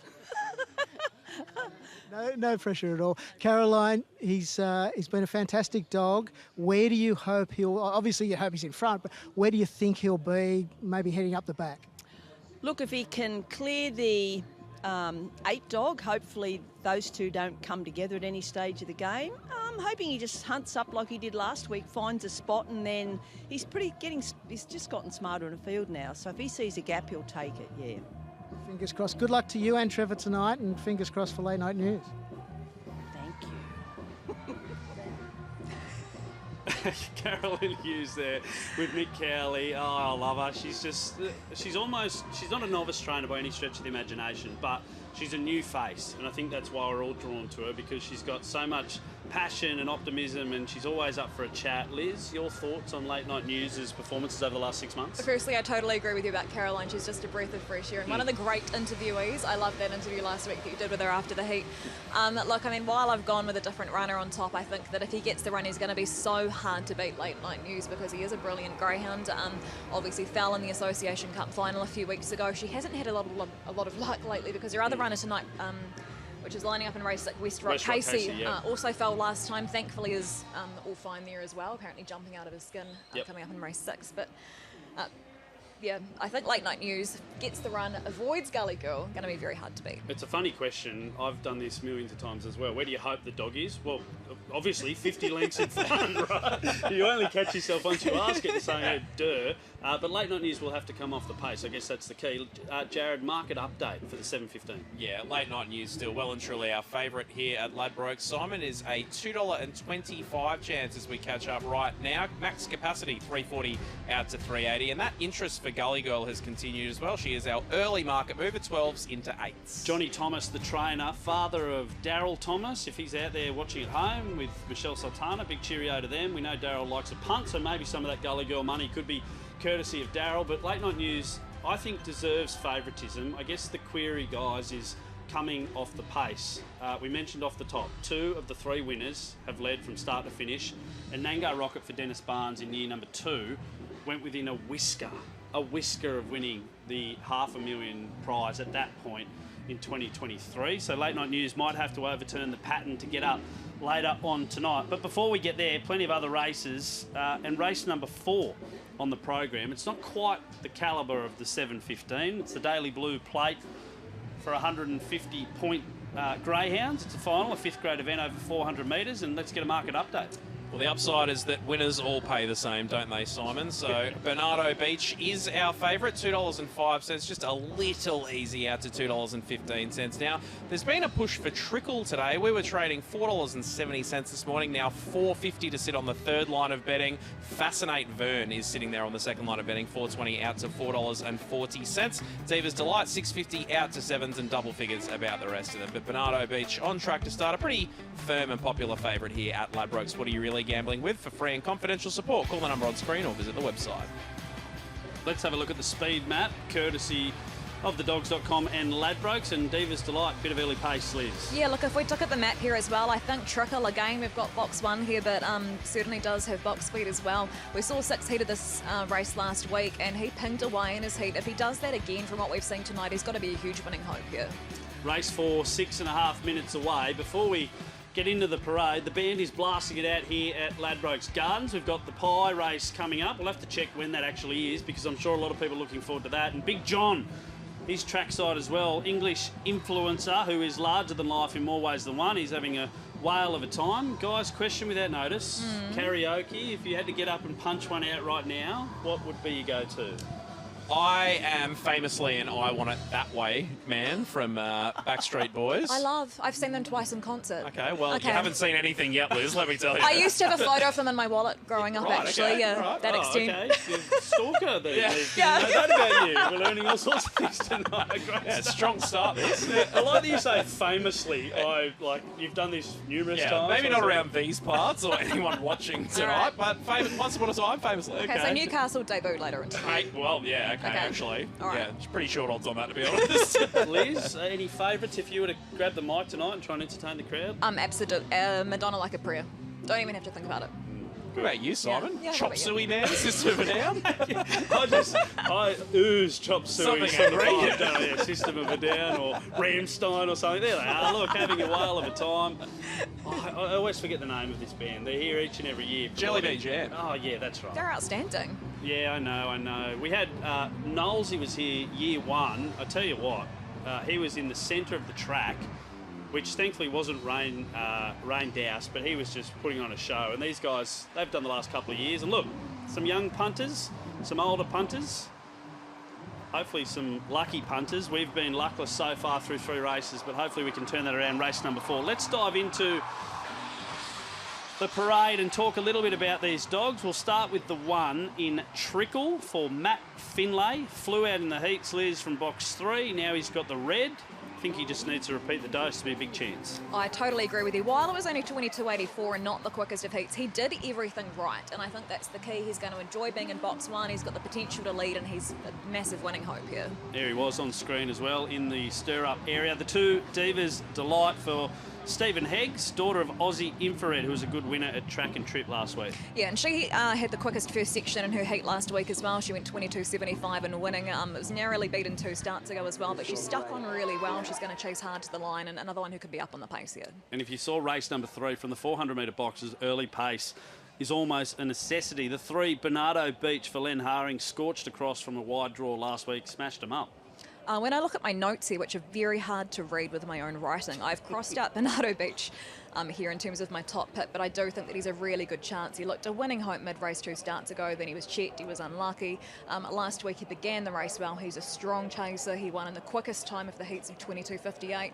Another sort of an even race here, but he's another one who can potentially be taking this. Gee, all that great info and you've crossed him out. There's maybe an omen bet there for punters if you think, well, absolutely. I'm not sure what Liz is doing there. That's a great assessment of Bernardo Beach. Hey, the 4 Katie's Quick for Nath Goodwin, a mainstay here at the Gardens and through the Hunter region. Another heat winner, but was 3 lengths slower than Bernardo Beach's time. Yeah, she was, and that was also her new personal best for her as well, so I think she might find a few of these too quick tonight. The 5 is Lampant Bale for Craig Blakemore. Last win was in October last year. I just don't think can match the Inside Brigade, but what do you think? I don't think so either. I think there's quite a bit of early pace to his inside. He came home well for second last time out, but he's going to need a lot of luck, particularly off the draw. The 6 is Flying Wilson for Martin Bowie, another guy who races a lot up here in the Hunter region. He won the Robert Smith Memorial, I think, last year in February. He's had a good dog from time to time. This guy is a tricky customer to follow, though. He is a tricky customer to follow. Look, he absolutely flew home late to win last time out, but a slowish time. But to be fair, the rain was coming down by then later on in the day. Yeah, it sure was. Speaking of rain, inundated in the last 48 hours here in Newcastle. Yet look at the track. It's in almost tip-top condition for the 7.15 here tonight. Dog number 7 is Past Tense, another Goodwin runner, second to Diva's Delight last week. Needs to find a few lengths, I think. I think so as well. Was beaten 3 lengths behind Diva's Delight and stuck in okay with probably without really threatening to win. And the 8, Fascinate Vern, 2 of his last 3, he's won, gets box 8 and goes all right from out there too. For what it's worth, to anyone, I've got him on top. I actually really like him drawn out here in 8. He's a strong finisher. I think he's going to get a bit of room to move. Minding his own business out wide, I think he can potentially win this. Well, I think you're due, Liz. And by the way, we mentioned the shoes that you were wearing pre-race. You're on top of the tarp. But if anyone wants some discounted shoes covered in mud, tomorrow on Gumtree, I reckon these might be going at a bargain basement. What have you done, Liz? You've stepped all through the mud. What's going on? My foot is covered. That's okay. The shoes are covered. I haven't inspected them too closely. Yeah, I'm good. I mean, I've got a tarp though, so you guys are actually sinking, so I actually shouldn't complain. We are slow. It's like quicksand. We're slowly sinking into the ground here. But the team behind the cameras and who put up the tarp, hey, full credit to you. You've done a wonderful job. We've got to look after them because they're punching away behind the scenes, as is Everyone watching at home on the dogs.com.au or the Ladbrokes app. We're on Ladbrokes 2 tonight, if I'm correct. Jared, can you give us a market mover, mate, for race number 4? Market mover at the moment here, Simon, is Diva's Delight. The Ladbrokes punters are sort of spreading their interest across a few of them here, though, because we've had 4 or 5 different market movers in the last 10 minutes. But as it stands, Diva's Delight, $7 back into $6 is your Ladbrokes market mover. Liz's lock, if you're just joining us, she's been in fine form. Hopefully you've just joined us so you've got nothing to base it on. I'm going with Fascinate Vern here, but again, just with the way the races are going tonight, I think Trickle's a huge chance off the one as well. Fascinate Vern, can we get a price for it, Jared? Fascinate Vern sitting on the second line of betting here at Ladbrokes. Simon, $4.20 out to $4.40. There you go. I'm with Trickle. Simon says Trickle, $4.50 opening price out to $4.80. Oh, I like that. Fascinate Vern getting the run into behind the boxes as they approach the 400-metre lids. They're going to jump and pretty much hit the bend straight away. So if you want to have an investment, now is the time. Bernardo Beach, open 205, 2.15 favourite. It's been pretty rock solid throughout. I'm going to throw over to Phil Roberts to call the action for the Daily Blue Plate. In this 4th event. First line comes up, Trickle, Bernardo Beach, Lamp and Bale past tenths coming up. Fascinate Vern in there, Flying Wilson, Katie's Quick and Diva's Delight. This is the 4th event. Green light. Set to go. Ready. Racing, Trickle away, fairly speed from Diva's Delight, leads over Trickle. Bernardo Beach looking to push through, got a little check going past it. Katie's Quick and past tenths made some ground. Well back Lamp and Bale and Fascinate Vern shuffled back as Flying Wilson. They head off the back though. Diva's Delight got a mile in front over past tenths. Fascinate Vern into 3rd and then Lamp and Bale, but it is Diva's Delight clear in the straight.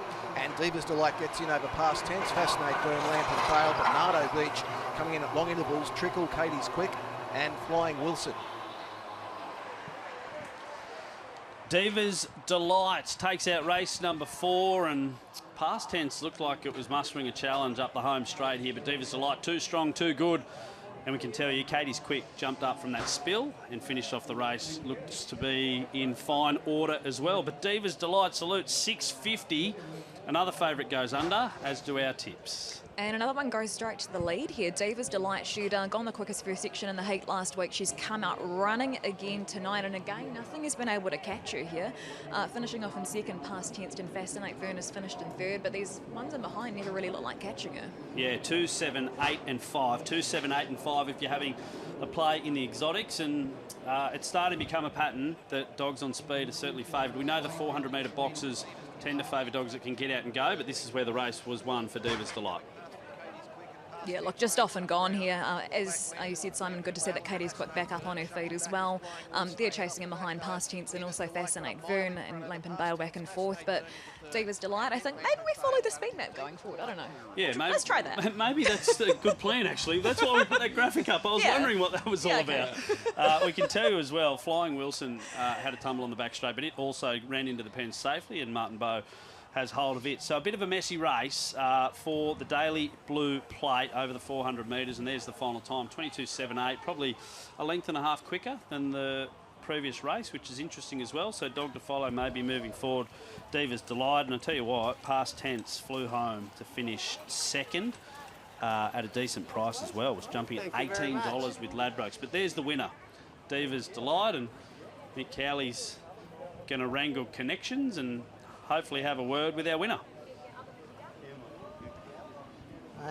I have wrangled connections. Stephen Heggs, congratulations, mate. That was once in front, that was it.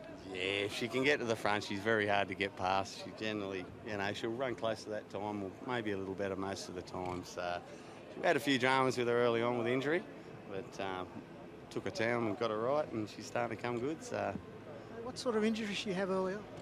Early on, she did fracture her tibia. She tore a stomach muscle. She tore a gracilis. Each of those was like an 8-week outage plus recovery time, but plus getting them back to the track. But we took our time. I'm glad we did. Patience paid off, obviously. That's it. We love her, so we couldn't do anything else. Mate, handy performance last week, close to that time again, but as you said, once she's in front, she's hard to get around. That's it, yeah. I've thought about stepping her out, but She's going so well over the 400s. I don't want to flatten her over 500. We keep running the 400s, so I'm happy with that. So we're not getting ahead of ourselves. Especially if you can draw 1 or 2 here, it's perfect. And beautiful for her. Congratulations, well done winning a race on a night like this. Thank you very much. Very excited. You love to see it. Stevie Higgs there with Diva's Delight and sprung to the front and away she ran. Interesting to say, to hear Steve say that if she can get to the front, that's about the time, maybe a bit quicker that she can go. For a quality of race like this, a 150-point greyhound race, pretty limited field competition, but maybe she's got a future in 5th grade or even higher. I just loved hearing that story, to be honest. Like the number of setbacks that she's had, the number of injuries, and they've taken their time. And that interview that Mick Cowley just did with Stephen Higgs was just a joy to see, to be honest, because, you know, he's been so patient, he's persevered, and, you know, rightly proud, as we can see there on screen. Look at that. Connections having a whale of a time here at Ladbrokes Gardens, and Diva's Delight, a worthy winner. I tell you what, Jared, if you were to frame up a market, Higgs versus Sarkis in facial hair, what are we going with? This is a pretty popular favourite, this right here, let me tell you, Simon. It's so good. But look at the joy. You heard him say, we love her. That's why we persisted. We looked after her, and now they get to enjoy the spoils. And look at that, the future generations of greyhound lovers. That's fantastic. Yeah, it's beautiful to see, isn't it? Great stuff. Fascinate Vern jumping in there, of course, the kennel mate for Steve. And for some people, you try to win a race like the 715 worth $250,000. For others, you're just trying to win any race. That's the joy of greyhound ownership, isn't it? It is, and when you're training and owning and when you've worked so hard and persevered so much like Stephen's done with this one, it obviously means so much. And I think as well, you know, it's a big night, clearly. The crowd is here, it's huge, and I think having anyone on a big night is always momentous for trainers. Yeah, it sure is. Plenty more entertainment to come as well. I like the look of that bloke there. I think he's warming up for a particular race that we've got coming up soon, the Carlo's Pie Race down the home straight. We kid you not, this is an official thing each and every year at the Gardens. And once we put it up on our social channels, guys, nothing I do or that Liz could produce or anyone else in our team comes close to the numbers that the Pie Race gets us each and every year. So Garlo's Pies, thanks for jumping on board, an official sponsor. I don't know how far it is, maybe 80 to 100 metres. They start at the other end of the straight behind us. They run down midway, scoff a pie as fast as they can, and then proceed to the finish line, where hopefully a winner will be crowned for nothing more than pride and glory and bragging rights right here in Newcastle. This crowd is massive outside. They have all come out to watch this. It's terrific. Yeah, the Pie Race. Oh, the chocolate wheel. That's maybe is that what this is? Yeah, it could be the chocolate wheel. What's the chocolate wheel? That's a great question that I'll take on notice, and we'll move on and talk You're about welcome. that. We'll talk about that. No, honestly, the chocolate wheel, there it is. It's a wheel. Okay. You spin it, Cool. and there's all sorts of prizes to be won. Fantastic. There's pub vouchers. I think Ladbrokes have given 4,000, sorry, I should say, top prize. Yeah, I 4,000. You're not pulling me down with you. 4,000. Just everyone You in heard it, Newcastle went, I'm going to the Gardens. $40,000, you heard it. We're hopefully going to track down Big John as well. Look at us, trying to have some fun here at the Gardens tonight. Thankfully, the rain has stayed away. Yeah. It has. As well. Yeah, Don't jinx terrific. it. Yeah, I won't jinx it, Thanks. sorry. But the battler, Tim Newbold, said there's no chance of rain. He also gave us 2 morals, one which came near last and the other one yet to run. So battler continuing his fine form away from the camera. Hopefully Mick Cowley can track down Big John, because a lot of people who aren't, well, I don't want to be an ageist, but he's a younger person's... He's a TikTok guy. star. Yeah, Simon. a I think TikTok that's what you're trying to say. Well, Yeah. people are saying, all right, great, thanks, Jared, but what's TikTok? Yeah. Our audience... You're on your own with that one. Our audience is struggling. TikTok is a social media platform that Big John just inundates with happy messages of fun and of support for young people, and he's just having a whale of a time travelling his way around the world. He spends a lot of time in Hong Kong. He's been to Australia. He was out here a couple of months ago and he joined the Dogs team, and he's back here tonight with the Bosch Zone. No, the Bosch Alley. What is Bosch? Sure. Yeah, I can't remember what it was now. It should be the Bosch Pit, shouldn't Yeah, it? it should be We've the missed- Bosch Pit. We've missed, Absolutely. we've missed Yeah, a that is golden a opportunity there. But Freak missed, yeah. anyway, we'll track him down and you can work out what he's all about, because I love his key message, and I'm not going to say it again because he'll do it for us. Mate, can we get a quick market update on the 715, the big race? It's run at 9:57 tonight, the 4th ever edition, and it's worth $250,000. Tell us more. Absolutely, Simon. Yeah, look, still all about late night news. Holding firm on the top line of betting here at Ladbrokes, $2.25. Max capacity, $3.60. Back out to $3.80 now. $4.40 about Raiders Guide, who did actually touch $4.60 a few moments ago. So a little bit of interest there again for Raiders Guide. Very impressive in the heats here last week. Gully Girl is still our market mover. $12 back into 8s. $8.50 about Autumn Storm. I might as well go the entire way down the order here. Time to Fire is a $12 chance in from 16s. Winifred Nora, $46 back out to 81s now, and Heart Rain 46 out to 101. Late night news still holding the top line of betting. What are you really gambling with? For free and confidential support, call the number on screen or visit the website. Liz, I'm interested in your thoughts on Time to Fire for Damien Smith. Had his first staying test last week in the heats. He's a young dog, an emerging type, a dog that Damo thinks can certainly be a force over the staying trip in the future, but just a quick thought on him backing up so soon after his first staying test. Look, I think he's a good chance. Speaking to Damien, it sounds like the dog has come through the race well, and at the end of the day, he obviously wouldn't be lining the dog up if he didn't think he wasn't a chance with having a colour first and off the ballot. Damien also pretty happy with the draw. He does need the inside run, but I mean, as you said, these dogs are young. They've still got it all ahead of them. Only recently turned 2 years old, so whatever he does tonight, he's definitely going to be improving on. Yeah, looking forward to Time to Fire. Hey, we mentioned Big John. We've talked him up. Loudman Mick Cowley has scoured through the Bosch pit, and he's got him. He's got Big John. Over to you, Mick. And I have got Big John with me, mate. Welcome to Newcastle, Ladbrokes Gardens. How's the night been for you? Yeah, it's been very good. Haven't had time to have a bet yet, but I've been trying to cool this Garlow's pie down for about an hour, and it's just looking like it's ripe, and then you come up and ask me for some questions, so hurry up because I want to eat. Mate, it gives it time to cool down while we're chatting. Yeah, I suppose you're right. Mate, good turnout here. Unbelievable. There's a lovely little area here, the Bosch Way, but the whole stadium has got a really good atmosphere about it. It's so good to see. We've got a dog racing track in my local town back in Romford, so it's good to see it thriving over here in Australia as well. Mate, what's it like back home compared to a night like this? They're pretty much similar, you know. You get a lot of groups that are coming out, they're having a little gamble, having a drink, having something to eat, having a good time.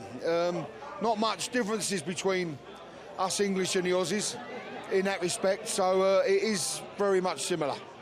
Mate, what's been the highlight for you so far, apart from the hot Garlow pie? Listen, Newcastle was the first place I ever come to in Australia. I did a DJ set at a uni event for 3,000 people, and I've always had an affiliation to Newcastle, or Newey as we like to call it up here. So it's great to be back. As soon as I was back in the town, you feel at home again. And the highlight is just being around the people, because the people are what make the place so special. Do you ever get sick of people coming up asking for selfies and that sort of stuff? No, because listen, that's how I'm earning my living now. So you can't begrudge people. They're looking forward to seeing you. It's still feeling strange for me that people want to have my photo. So who am I to say no, you can't have a photo? But you get the odd one that gets on your nerves, the odd drunk here and there, but they mean well. Everyone means well, so long may it continue. Are you here with the family this time? No, I'm on my own. I've done about 2.5 weeks. I was in Hong Kong, Melbourne, Adelaide, Sydney, now Newcastle, and I go home in the morning actually. I love coming to Australia. I can't wait to get here, but I also love going home as well. You miss your own comforts, you miss your family, you miss your dogs. So, but as soon as I'm home, I know I'll be wanting to come back again. We'll have to get you a Greyhound out here, so you've got something to come back for. Yeah, that'll be a good thing. That will. But knowing mine, it probably won't win anything. So it'll probably be eating all the time and be last in the race. But listen, great night tonight. People are great. The place is great. I just looking forward to that pie cooling down and munching on that. I'm sure you will. You got a Bosch for us? Bash! There he was, guys. Thank you very much. Pleasure. Thank you. Oh, great stuff. That's him. That's him in a nutshell. The big fella. Give us a Bosch down the line. Oh, good interview, Mick Cowley. He's a joy. He's a breath of fresh air because, as he said, who am I to begrudge anyone coming up to me and saying g'day, getting a photo, because this is my living, and he's travelling around the world doing what he loves, and full credit to him. That was an outstanding interview, but I think the most tragic part is that Jared lost comms during that and he didn't get to hear it. I'm so sorry. I was lip reading. I could definitely tell you he closed that out with bar. He sure did. I tell you what, he said he's looking forward to getting into that Garlow's pie. Another market, please, on time it will take Big John to get that pie from first bite to last. Market closed. Oh, good on him. He's having a great time. And last time he was out here, he came with his family. His young fella does a bit of boxing, so he boxed on a card, I think, in Dubai from memory. And As you heard, he's gone all around the country just doing stuff like this, talking to the punters. What a life, what a gig. Good on him, Big John. He's having a whale of a time here at the Gardens tonight.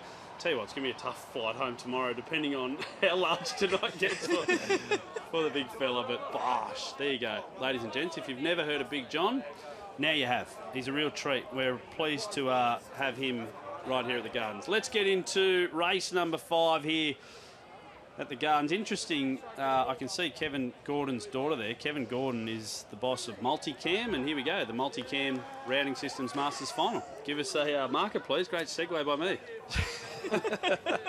Johnny Red holding the top line of betting here, Simon, was a $2.40 chance. Touch $2.20, now $2.30, but is still your Ladbrokes market mover here. 4 Barry's occupying our second line, $3.40 into $3.30. Whelan Shield just rock solid on the third line of betting at Ladbrokes here tonight, $5.50. We're trading $8 on Winlock Piper. A little bit further down the market, a couple have been spected odds here, particularly Kilcoy Castle, $17 into 13s. But Johnny Red still holding favouritism, $2.30 at Ladbrokes. What are you really gambling with? Free and confidential support. Call the number on screen or visit the website. And let's take a look at the speed map, because we've learnt that it is very important, and I think we're going to pay attention this time in terms of where these dogs might potentially land. And taking a look at this one here, Winlock Piper comes into box 1 off the ballot. It was pretty impressive win here, 3 starts ago. Didn't get all favours last time out in terms of other runners which could potentially be up on the pace here. 8-4 Barry's, who was very, very impressive last time out. Did beat home Johnny Red by a length and a half, and I thought that Johnny Red probably had every opportunity to get there. Let's work our way through the runners. You mentioned Half Past Tipsy has been scratched, so Winlock Piper comes in for Michelle Johnson. My query, does the dog want to use a bit of the track, Liz? It's going to be an interesting run here off box 1. On paper, he's got quite a good record here. As mentioned, it was an impressive win 3 starts ago, but I'd probably prefer him out a wee bit wider. The 2 Big Rush, don't mind him in this grade. He likes 400 here at the Gardens. He does like it here. He didn't get all favours last week, but he still probably didn't look like threatening, so he's going to need some luck to feature here. The 3 is Wilson's Pick for Martin Bowe again. Gets closer to the fence each and every time. Has had 7, 5, 5, 8 and 6 in his last 5 starts. Yeah, clearly doing something wrong for the grading department there to keep drawing those, but drawing closer to the rails today, I think, is definitely going to help. She came home well once she found the rail last time out, so that's the key for her tonight. Opened at $13 into 12, just back out to 13 as we talk about Wilson's Pick. The 4 Crafty Chap, $61 for Johnny Chapman. This is another dog who likes the rails. He was sent out at big odds last week. It was a fair run for 4th, and I think he's going to find it a little bit tough tonight. Kilcoy Castle gets the squeeze and could be the meat in the sandwich, considering there's some pace outside.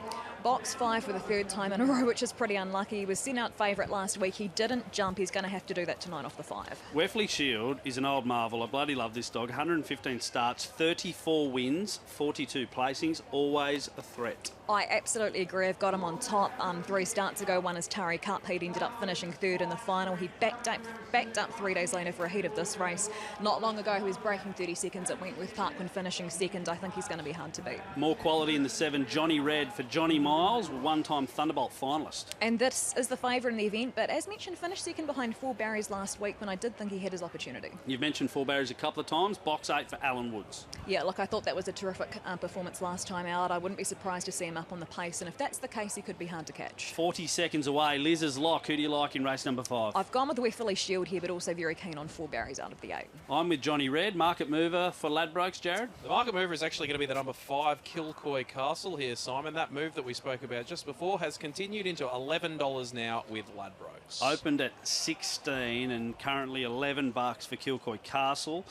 I'm with Johnny Red, $2.45, a dog who just keeps on keeping on as well. Old stages going around in this Masters final, but we love it, don't we? A way of extending greyhounds' careers beyond the age of 4, as Kilcoy Castle just has a look at the task ahead. Another 400-metre start. Important to know, we've had 4 races so far. 3 of the 4 have led and gone on to win. So if you're backing at home, the speed map vitally important as we head towards race number 5. It's the Multicam Routing Systems Masters final. They're about to box them away. I'm going to hand over to Phil Roberts to call all the action.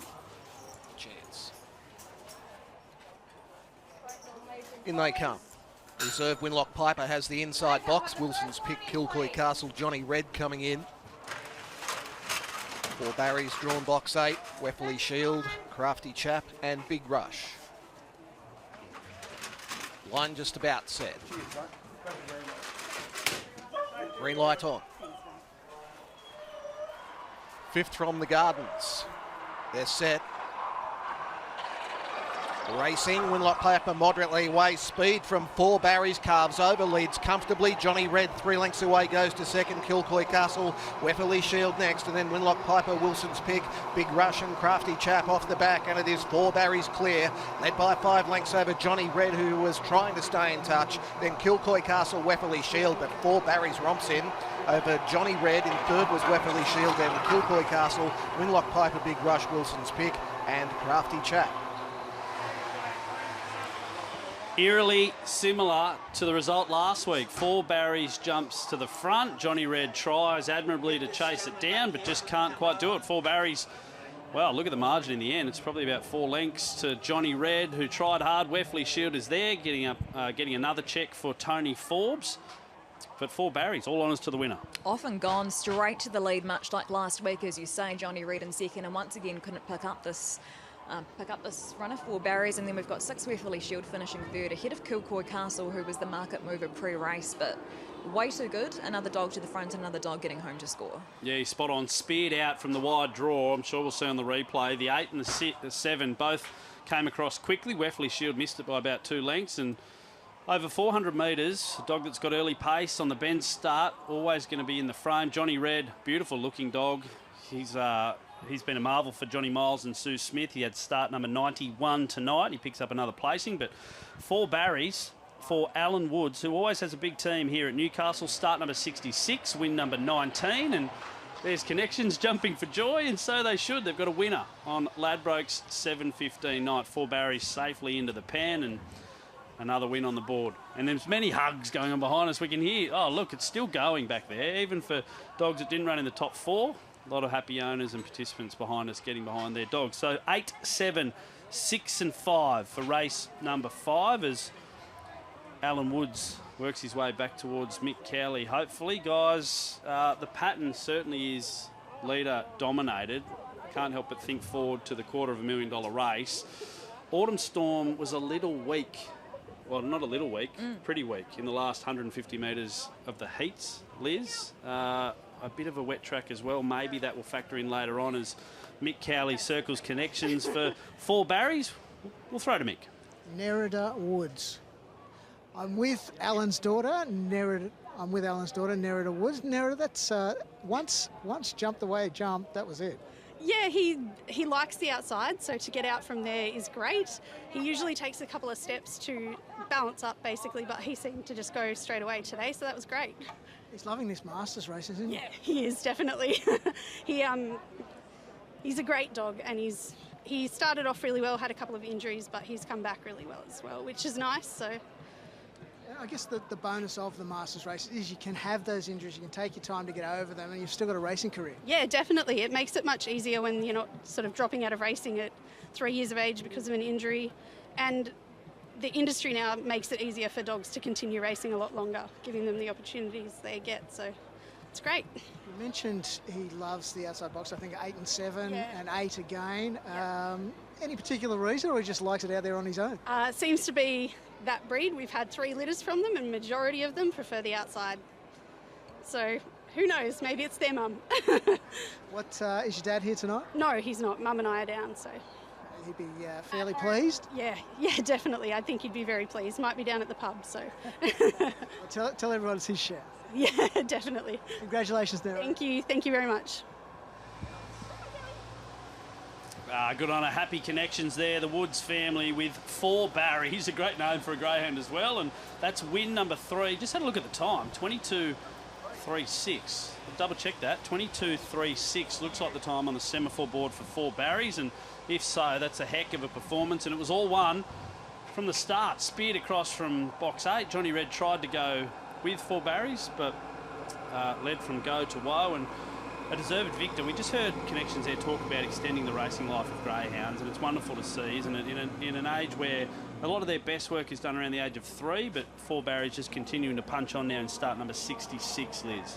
Yeah, that's been fantastic, and yeah, that time will be interesting. Did you say 22:36? Because the record here is 22:29. You're talking a dog who's lining up in a Masters race. This has been outstanding. That's why I need to double check and make Sorry, sure. I'm trusting you here. No, well, I've just had a quick peep outside the tub here, and hopefully I've got that right. But we'll double check it. Anyway, 4 Barry's deserved winner. There's Kevin Gordon on track, and let's just take a bit of this presentation if we can. And what a great run, and look at the time too, 22:36. That would nearly be a personal best, wouldn't it? Yeah, without a doubt. That just shows you how good the track is. So congratulations to the track curators tonight. They've done a wonderful job. And we'll hand over now to Nerida.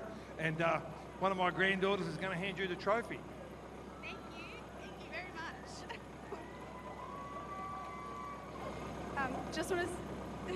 Just want to say thank you to the Gardens for hosting the big race meets and for including masters in those for the older dogs that don't always get as many opportunities in the big races. So thank you. Thank you. Congratulations to Nerida, to Alan and the connections involved with our winner. 4 Barry's, the winner of race number 5, the multi-count Rounding Sisters Masters Final. A big thanks to Kevin Gordon as well. Well, ladies and gentlemen, big hand for our Masters Final, a dog that continues to punch on in the ripe old age of over 4 for our Masters dogs. And look at the youngsters there, getting another taste of greyhound racing, and I like that. A little bit sheepish, but who knows what their future might hold. Kevin, of course, a wonderful supporter of greyhound racing in the Hunter region. He's the man behind the Robert Smith Memorial, and of course a proud board member for Greyhound Racing New South Wales as well. And I'll tell you what, cleaned up at the Calcutta yesterday, didn't he? If anyone didn't need to clean up at the Calcutta, it's probably Kevin Gordon, but he ended up pulling, 4 of the dogs in the final out at the barrel. And let's talk a bit about that while we try and fill a bit of time. The Calcutta's been, I think, our 4th one since we started last year during the Ladbrokes 7:15. Jared, it's a great way for punters, patrons to come together and enjoy greyhound racing, isn't it? It's terrific, Simon, and you just could not pick a better spot in Newcastle than the Merriweather Surf House, where we have it at every single year. So picturesque. Even on a day when it was raining yesterday, a little bit cold, couldn't have been a nicer spot. Really good talent this year as well. Danny Badira spoke for everyone. It was Mark Hughes Foundation, of course. He got up and had a chat, and the big man as well. How well's he going? I love the big man. I just got to correct you. There's one better place in Newcastle to have a Is beer. it across the road? It's across the road at the Beach Hotel. Jump in tonight if you're Just in a the quiet area. plug. Yeah, just I don't Go know. do karaoke that tonight, Simon. Do whatever you want, especially if you got $250,000. And Tommy Savellis, he might be looking for a room. He doesn't have a hotel tonight. We could fit him into the Beach Hotel if he wins. He's got Autumn Storm in the big final. Let's hear from him. He spoke to Mick Cowley earlier on tonight.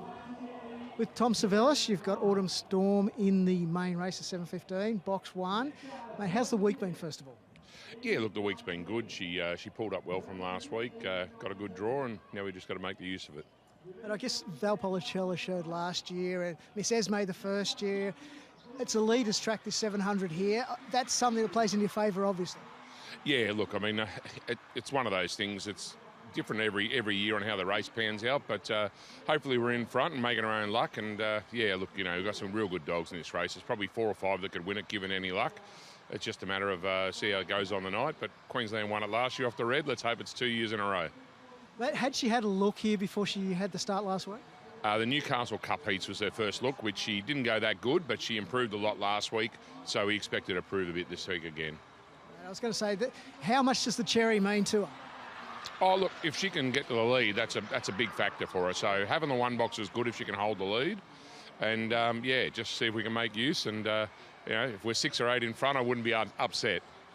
What, 10 or 12? That's why not? Buddy, good luck tonight. And, yeah, mate, I'm sure all Queensland will be cheering with you. Thank you. And, yeah, good luck to everyone else in the final. They're all very good dogs. You got people that have got 2 dogs in the final. It's a tremendous effort from all. So, yeah, best of luck to everyone and clean race.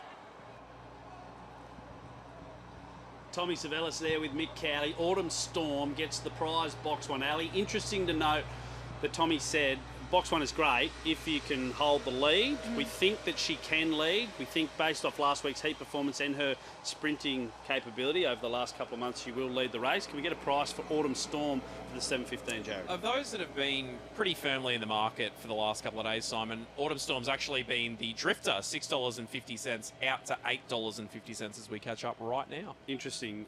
Liz, question on the heat performance last week. She led for a long way until Late Night News gobbled her up, I reckon, rounding the home turn, and then He put 8 lengths on her. Is that a deficit that she can overturn with only her 5th staying start, I believe? Honestly, I think it's hard to know. When you go back to some of her runs, she's been spectacularly strong. She wasn't so strong last week, but she did go the quickest first and second sections across all of the heats. So, you know, as Tom said, she is going to have to do that. She's going to have to lead off the one, set up a break, potentially some trouble in behind. I know that's, you know, a difficult thing for people to wish for, but yeah, that's certainly going to be the key. In terms of other speed, Raiders Guide we have touched on. He's another dog who can potentially lead. He finished second in this race last year. That's the day that he decided not to jump. So hopefully this year he remembers to jump in the final. Yeah, it'll be a hell of a performance. I spoke to Carol Martin after the heats last week, and she said, although he did show early pace in the heats last year and again this year, can be a bit touchy at box rise, and they just haven't been able to get the Ks into his legs down there racing in Tasmania. But one to watch. Anyway, Raiders Guide, hey, let's talk about Time to Fire for Damien Smith. There was a lot of chit-chat over the last 48 hours about whether or not Time to Fire would take its place in the final. A pillar, the first reserve, is the kennelmate. Well, Time to Fire is here. Damo's here as well. He caught up with Mick Cowley a little bit earlier on. Damien Smith, welcome back to Newcastle, mate. I hear you actually flew this time instead of driving. Yeah, we changed up a bit this week. Not sure how it's going to plan out, but at the end of the day, if we move forward and the dogs keep going all right, we've got to fly elsewhere. So we'll go to try it. Maybe not the best night to do it, but it's something we talked about and we've done, so we'll see what happens. How's the week been for Time to Fire? It was a phenomenal performance here last Friday. Yeah, pretty good week. Sort of made the decision a little bit easier, but look, hard for him. Like first 700, pulled up good. Yeah, that's all I can really say. But yeah, we'll see what happens. Just backtracking on the story, you essentially brought him along as a travelling companion for a pillar? Yeah, look, yes and no. Like we said, obviously, how a pillar went the week before or the series before is whether we come here. But that was going to be his first shot if he was going to have a crack. I mean, it was a big ask. He comes out of grade 6 class. Yeah, it was going to be a big ask, but we've just been sneakily along the back, behind the scenes, like trialling and whatever, but he's never had a 700, ever. And as much as this might be an easy 700, but it doesn't matter. It's still a big ask. And to run against those sort of dogs, like he did pretty good. Surprise you? No, it didn't really surprise me. No, it didn't surprise me. Like he has, no, it didn't surprise me. But in that class, maybe. But yeah, no, we always thought, and the owners had it. He always thought, yeah, no, he could run it. But yeah, but he's a different dog. He's, I don't know, he's a slow learner, but he's just, he always, at early days, we thought he was a real strong dog. But he's just taken a long time to get there. Yeah. There was a bit of chatter around the fact that a pillar was first reserve, that you may contemplate scratching the 3 to get a pillar into the race. How did that all play out? Well, at the end of the day, it doesn't matter whether the dog's good or bad or either way. I mean, we should be allowed to do it. We're not allowed to do it. There's probably a lot of people out there thinking, what the hell have you done? But at the end of the day, I see the dog every day. The owners have a big voice in it, which I think's good. And here we are. Yeah. You're in the final of another big race. You've already won one down in Sydney. Hopefully for South Australians and for yourself, you can win another one a little bit north of Sydney. Yeah, that'd be good. It'd be real good. But we'll see how we go. Hard ask, but we're having a crack. So that's all we can do. Good luck tonight, buddy. All right. Cheers. Thank you. Oh, fascinating interview there with Damien Smith and Mick Cowley. I love all the machinations, and it's added to the drama of the week. Speaking of drama, I reckon that bloke is getting ready for the Garlo's pie contest. Look at him. Oh, he looks good from this angle anyway. Looks like he could fit a pie or two in. At the chocolate wheel to the right there, just so you know, Ladbrokes have given away $4,000 already. Is that right? It's gone Jared? off. Yeah, we're not even halfway through the program here, Simon, and it's gone off. Someone else has got $4,000. How good is that? It was all me, Liz. Yeah. All me. The Garlo's pie race, it comes up after the 6th. So I'm not in a hurry to get the 6th out of the way, but I kind of am because I really want to see. We need to get some more shots of the competitors. So, Camos, if you're out there, if you can just maybe get a bit of a form guide, a bit of a stir-up area, just see if different guys or girls are preparing different ways. And we only saw the 1 and the 5 bid there. I assume there's 8 I don't know why I'm asking you guys. You guys know less than me. So we'll get some... Oh, here we go. We've got some vision now. So back to front hat guy. That says cocky and overconfident. He's doing a bit of a warm-up there, isn't he? Yeah, so that's all... That's just peacocking sort of stuff. So he'll blow out in the market for sure based off that. Anyway, there's one competitor. There he's heard us live. Yep. He's putting his hat on right. Oh, no, he means business now, and the cap's on the right way. I love it. The Garlows Pyros coming up after race 6. That is actually a thing. Punters will race down the straight here at the Gardens, eat a pie. Now that I'm saying it out loud, it doesn't seem real. They'll eat a pie just halfway. To confirm, it's actually a thing. That's what you've just sold this on now. 30 metres. Eat a pie. It's not far. 30 metres again. So 60 metres in total. Okay. And you want to swallow it, obviously. You don't want a health and safety issue. Well, You've got to get it down. That's what the stewards are keeping an eye on this year, is actually swallowing the pie, because that was a big Piegate issue last year. Piegate. Well, last year there was a pie strewn across the track, and I don't want to bring up old wounds, but a dog actually might have seen it as it went past and went, oh, a bit of pie? Sure. Winning post pie? Yeah. I'll take pie any Just day. before the 7:15 as well. Don't worry about it. Well, I tell you who's going to be busy, the tractor, because someone inevitably always falls over in the hubbub and makes a big mess on the track. So we're looking forward to that. The big query, though, what sort of pie would you eat? What would you like to eat if there was a pie out there? What sort of flavour? I am a curry pie man. I don't know if that would be tactically the right choice in this, though. That's strange. That's strange. Liz? Probably mince, and I think the fact that it's, the mince versus maybe a steak may be easy to get down faster. Yeah, for sure. Something that you can drink more. A gravy-rich pie, I think, is best case scenario. That's key. Okay. Let's try and earn some money, because we've been lousy so far. Market update for race 6, the GNSW Middle Distance Series. Make Them Cry is our market leader, Simon, but a pretty decent drift this evening. $2.15 out to $2.60 now. Kenzie Robb has gone $4.60 into $4.20. Kanya Brewitt $6 into $5. I'm going to have my first tip of the night here, guys. I had a look at the market for this one earlier in the week. Go Bears was a $17 chance. Now, well and truly a veteran of New South Wales Greyhound racing now, has had more than 100 starts, but of course ran in a Ladbrokes Country Classic final only 2 months ago. I think he's well and truly up to this, and I think the $10 about him still with Ladbrokes is a very, very nice price. But Make Them Cry, an easing favourite, $2.70. What are you really gambling with? For free and confidential support, call the number on screen or visit the website. Yeah, don't mind that as well. He came out of a big racing casino too. Hey, we're going to get an interview from Georgia Howard before we look at the speed map and go through runner by runner. She is walking out, Make Them Cry for the Pete Lagagioni kennel. Georgia Howard, Make Them Cry in the Middle Distance Series. Form's pretty handy. Yeah, no, she's going good this prep. She's found her feet early, and hopefully she continues on with it tonight. At the Ultra Sense, great performance. A bit unlucky in the final. Stepping up to 600, always going to be the idea? It was, yeah. The initial idea was to go for the race tomorrow night, the big final that we've got to run her in, and but she kind of went a little bit stale in that last start at Wenny, so decided to step her up and get her out in front again, and yeah, she blew them away at Richmond. So that's happened with a few of Pete's dogs. He stepped them up, and it certainly worked. Hoping for the same again. Yeah, hopefully the same again, and yeah, she likes the fresh scenes, this girl, so hope she continues on with the streak. What's it going to be like coming out of the 7, looking for a car to cross, obviously?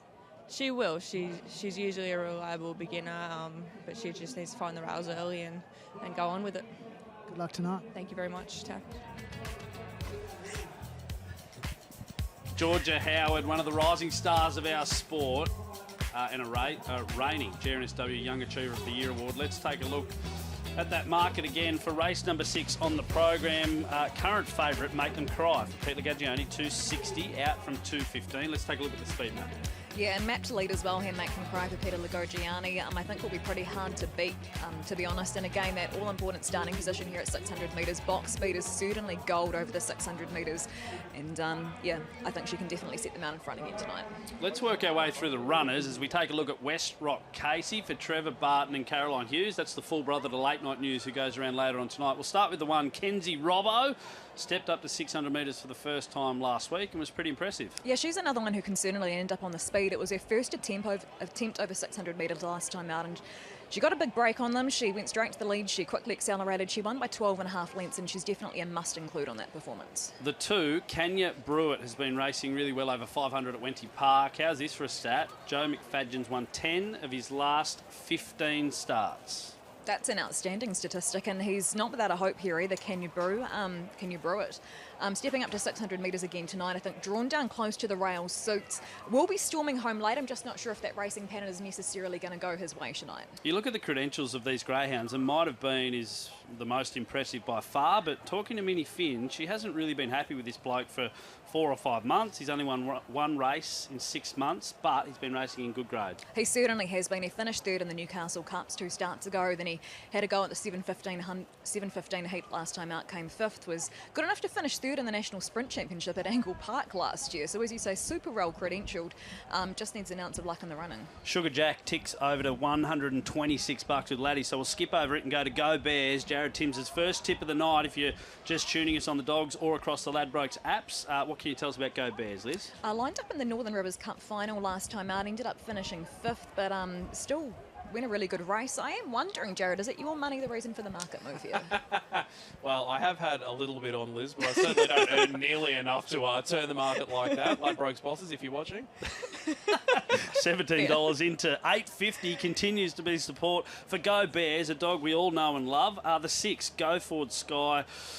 Let me have a look here. Opened at 12, unwanted out to 51. Yeah, which I think is probably fair. She found the line okay here on Saturday, but to be fair, she was still beaten 13 lengths behind Kenzie Robbo, so probably this looks a little bit too tough. The 7 is the favourite, Make Them Cry, but is on the drift. 2.15 opened out to $3. Ultrasense runner-up not long ago. I think she's going to be really hard to beat. She's a little mate to Depeche. Peter Lagogiani said to me during the week that she's sort of been a bit of a surprise package since day one. Make Them Cry. I think she'll be out in front, and I think she's going to be pretty hard to beat. Yeah, littermate to Dalwhinnie as well, who we hope is returning to the track really soon. And the 8, West Rock Casey, as we mentioned a couple of times, litter brother to Late Night News. Yeah, definitely a chance here for Caroline Hughes. Speaking to her, she's hoping that Make Them Cry will give him a nice card across, so that's what she's looking for. Look, she said that she likes him from the wide in shorter races, but over the 600 metres she hoped he'd be in a little bit closer in. He did fall last time out, but apparently has taken no ill effect and trialled well on Tuesday morning. I'm with Can You Brew It, Liz's lock.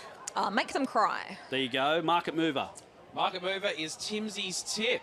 Go Bears, number 5, Simon. 17s into 10s now, an $8 chance with Ladbrokes. There you go. We're all around it. Liz's lock, Make Them Cry. I'm with Can You Brew It. Timsy's gone with Go Bears. His first tip of the night. Holly Taylor walks Go Bears behind the boxes from the yellow rug. Let's see what he can do. I'll throw it over to Phil Roberts to call the action in the GRNSW Middle Distance Series. Kenzie Robbo has the inside draw. Might Have Been Go Bears, Make Them Cry. The easing favourite, drawn box 7. West Rock Casey, Go Forward Sky, Sugar Jack, and Can You Brew It completing the line. 600 metres, race 6, green lights on. We're set to go. Racing, Make Them Cry away beautifully out wide. It's charging over, will lead Kenzie Robbo into the first bend. And then Can You Brew It gets an inside run. Go Bears next on its outside. West Rock Casey, Sugar Back, Might Have Been, and Go Forward Sky out of the straight. And it's Make Them Cry, the leader. Working to second now is Go Bears. Then came Kenzie Robbo. Can You Brew It hooks out, tries to make ground. Further back, West Rock Casey, followed by Might Have Been. A long way back, Go Forward Sky, Sugar Back. It's Make Them Cry. Still leading by 2 lengths over Go Bears, and then Kenzie Robbo. Make Them Cry in front. Go Bears comes to the outside, but Make Them Cry all the way. Kenzie Robbo got up for second, ahead of Go Bears. And then West Rock Casey, Might Have Been. Can You Brew It didn't finish it off. Further back was Go Forward Sky, and Sugar Jack back with it. Les Whelan, welcome to the winner's circle. Make Them Cry gets up for Pete Lagagioni. Georgia Howard walked the dog out, and that was a nice performance from a dog that certainly has a lot of talent. It's only taken me 6 races, but I have made it with the favourite here. Make Them Cry straight to the lead, off and gone. Look, they've pretty much stayed in the same positions throughout here. Kenzie Robbo was up on the pace as well, and Go Bears, your tip, going a good run. Race there at each way value. Yeah, not too bad at all there, Liz. I think we'll look at your favourite. Well, yeah, the one that you got up there. Very, very well seen. Well done. 7, 1, 5 and 8. So Make Them Cry from Kenzie Robbo, who I tell you what, if you're looking for a dog that maybe could go over the staying trip, hit the line like a rocket. Go Bears held on for 3rd in the end, and West Rock Casey, I should say, ran home into 4th. There's the time, 34.33. The margin 1 1/4. Between first and second. Good performance. Georgia Howard is trackside with Mick Cowley. Let's throw down to them. I am with Georgia Howard, smiling after that race. That was a handy performance by, wasn't it? Yeah, she done well. She did it tough to get around the one there early and push through. She had a very good dog behind her chasing her in Go Bears, and she held it off, which it was a tough win. So we're very happy with that one. Yeah, there was a lot to like about it. As you said, it took a while to get the lead on her own, and then as soon as she got the lead, the 5 started to go chasing after her. Yeah, she did, and when it come close to her, I thought, you might have us, but she just found another gear and just kicked on, and she showed how impressive she can be. Do you think now that drop back to 500s again after these couple of 600 runs? I don't think so. I think her destiny is 600 and possibly beyond once she gets a few more under her belt. I think that's what the litter suggests as well. In Depeche and, Dalwhinnie, he's just got strength on his side too, so I think that's where their destiny is. Congratulations on a winner in this night. Thank you very much, Taff. Yeah, 2 more. Georgia Howard there with Mick Cowley. Make Them Cry certainly has a lot of ability, and she mentioned there littermate to Depeche, who is a joint 600-metre track record holder at Gosford, and we know what Dalwhinnie has produced at Wentworth Park, the track record holder there. Let's have a look at the replay. This is where she won it. Yeah, straight to the lead key off the 600-metre boxes here, but Kenzie Robbo, your tip, she's stuck on really well there. She's held the rails and up around the outside Go Bears, and the 3 of them have pretty much settled down to fight the race out. Yeah, really strong to the line. I just want you to keep an eye on the red rug of Kenzie Robbo as well, who flies home into second. Go Bears, he's a marvel, continues to race. I'm not above his ability, but he's an ageing warrior. He's been around for a while now, the Richmond Derby winner from last year with J.R. Patea. They continue to do a wonderful job with him, and there's Make Them Cry finishing off ahead of Kenzie Robbo. Maybe won the Black Book next time up. Okay, we can hear some hooting and some hollering. It's because the big one's here, not the Ladbrokes 7:15, but the Garlow's Pie race. As we take one more look at the start here, bang, straight to the front, and that's her racing pattern. I'm not going to say she needs to lead, but certainly is a dog that seems to run better on the arm, and when she can get out and go, the time about 34.20 is 0.4 of a second outside the track record on a bit of a wet night, but still, I think there's bigger races in her future. As we see, look at that, Rich Zogby, one of the GRSW staff Why is he's not on the race? That's disappointing. Earning his pay this year by holding up the activation there for Garlow's Pies. Good on Garlow's Pies, by the way. This race needed a sponsor. The other mobs, they didn't want a bar of us, but Garlow put his hand up and said, all right, there's another member of the staff, Ryan. Okay, let's have a look at the runners. We've got young 10. and old here. Oh, by the look of it, we've got the reserves in as well. Reserves, yep. Those guys look happy to be here. Good haircut on the 9, I like that. There's the piece de resistance, the pies. Now, are they different types? I don't know. There was a rumour that one chili pie would be included just as a bit of a furphy throughout the race. But I might have seen that incorrectly, but one of those looked like a shepherd's pie to me, to be honest. A bit of extra potato in there. That's a tough eat after running 30 metres, let alone eating. Oh, here we go, a bit of jostling. Yep. So we don't have a 2 or a 3. We've got a 1, 4, 5, 6, 7, 9 and 10. Here's the 2 and the 3. Oh, the 2 and the 3. Oh, here they are. 3's just doing a few stretches, getting warmed up. So we like this. Disappointing to see an all-male affair. Last year we had the young lady taking part, heavily pregnant, 8.5 months. There we go, some posturing to the cameras from the 1. If you had to give a favourite right now, just based purely on looks, guys, who do we like in the pie race? The number 1 has eyes for the line here, doesn't he? Wowee. That is game face on. Yeah. So it's important to look at attire as well. Jeans, I'm writing off. Yeah. You can't run fast in jeans, I don't care who you are. So the 3 and the 4, even though it's a cold night, I can't back you with any confidence. I think there's going to be some jostling as well, especially from 1. The young fellas out wide can't have the leg speed. But here we go, the Garlow's Pie race, the famous pie race from Ladbrokes Gardens. Already some hedging from the start. They're down. They're ready. There's the pies. It's going to be helter-skelter to the pies for 30 metres. They eat the pie. They consume the entire pie. Then they head to the finish line. We don't know what they're running for, but they're ready. Here we go. A hush goes around Ladbrokes Gardens. Almost a sprint start from the 3 there. The 2 wants a bit of crowd noise. Here they go. And they're off and racing. 2's missed the start horribly. Look at 3 in the jeans. And 8 out wide. He's also got some speed. They get to the pie. Now they've got to consume their whole pie. no. There goes one all over the ground. It's floor pies. Oh, no, the 9 and the 10, they get nowhere near it. But the 3, he's munging in. There goes the 9. He hasn't eaten a pie. No chance. He doesn't know the rules. He's heading back. He's got to finish his pie. And this is where the action's happening. It looks like the 6 is finished. He's done it. And he's over the finish line. By a margin. He's got them. No one else. Oh, here it comes. Is he okay? You're going to see the pie again. You cannot spew up your pie or you are disqualified. So the 6 with the finger down the throat. Look at this. It's absolute carnage. There's a pie on the floor. The 9 hasn't got anywhere near a pie. These guys are... This bloke just looks like he's happy to have been given a pie, to be honest. There's no... This is Really just... savouring the flavour. It's bedlam. So the 6 hasn't won. There he goes. There he goes. The Ronaldo soothes through the line, and it looks like the 5... Somehow, our early tip pre-race, I said from behind, he looked like a real pie eater from way back. And there's the jeans. What did I tell you? The 3 and the 4. The 2, no hope. I'm crying. I can't believe this is a thing.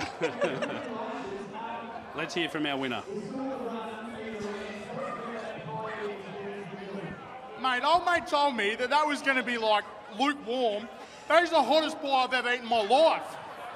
Have you got any skin left on the roof of your mouth? Yeah, no, I'm good, because you want to know something? Is my grandmother has the best pies in the world, apart from Gallows pies, and that is pies! There we go. Congratulations to Marcello. He's going to need that as well. Winner of the Gallows Pies Sprint Challenge.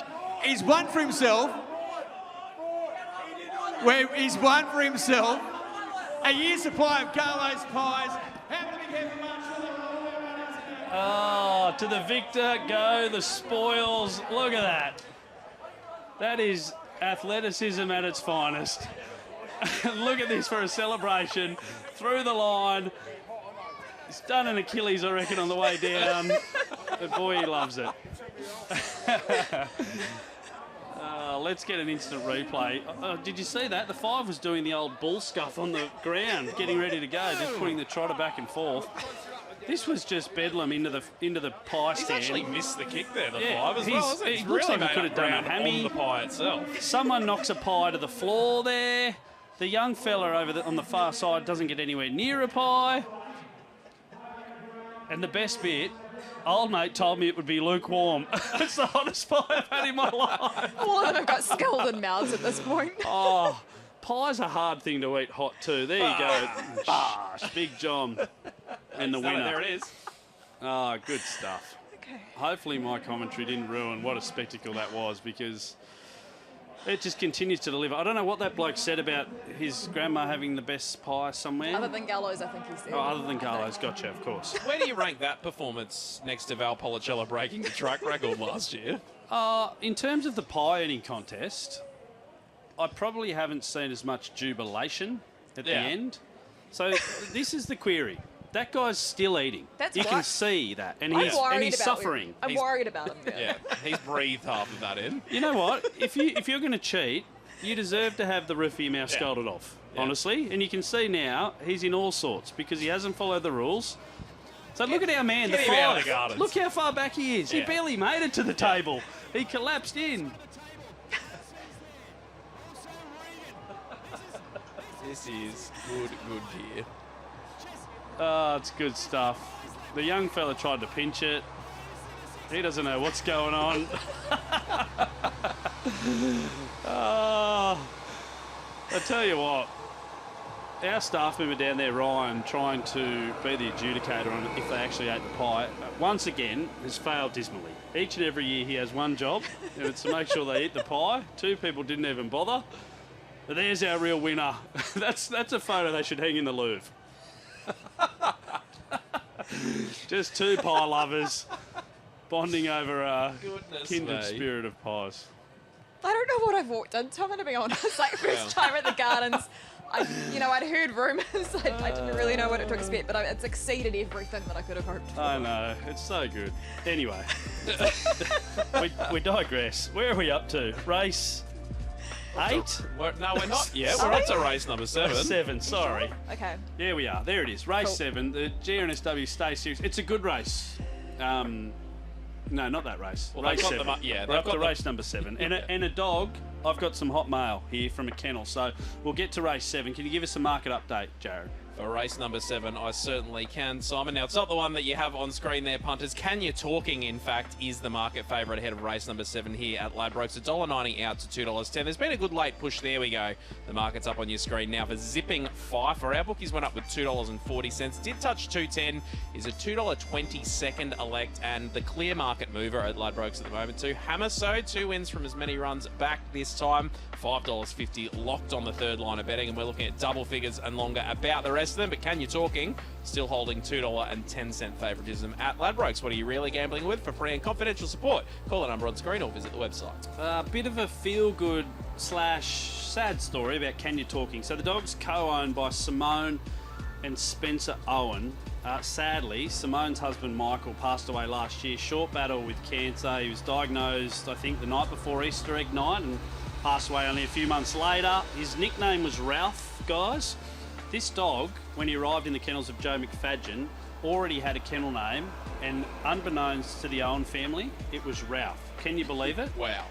Unreal. So the dog named Can You Talking because Simone is a speech therapist. So there you go. There's another nice link, and there's Can You Talking on screen now. So if you like the fairy tale story, Can You Talking is the one. And if you like the trainer with multiple runners in the field leading one out, Joe McFadden is on the end of the lead of Can You Talking. So make of that what you will, even though earlier on today, guys, he texted me and said Zipping Pfeiffer's the best bet on the card. It's from Joe McFadden. So there you go. Let's work our way through the speed map, if we can, please, Liz. Yeah, look, just in terms of the speed map, Zipping Pfeiffer, I think is certainly going to be leading this. She flew out last time out. She went the quickest time of the night, 29.46. I think she's a really good chance close to the rails of leading this again. Hammer So's another one who can be up on the pace. Was seen out the $1.40 favourite last time out, went straight to the lead. Does get a different draw today, but I think another one who can potentially be up on the pace, and that's what we like to see, Sinead. Hey, tell you what we also like to see. Speaking of Hammer So, the Dolphins are on right now, magic round, down 14-8. Roosters over the Dolphins. Hammer So has gone in. The dog named after the flying speedster from the Dolphins in box 8 has gone in tonight. So, again, another omen if you like betting that way. Let's work our way through the runners. We'll start with Can You Talking. I gave you the story off the top, but it's a dog with ability as well. I love the story, and I also love the fact you mentioned earlier on that the trainer's just in outstanding form at the moment. Strike Great Wiser comes up with box 1. He was fairly away last time out, but he got a clean passage through.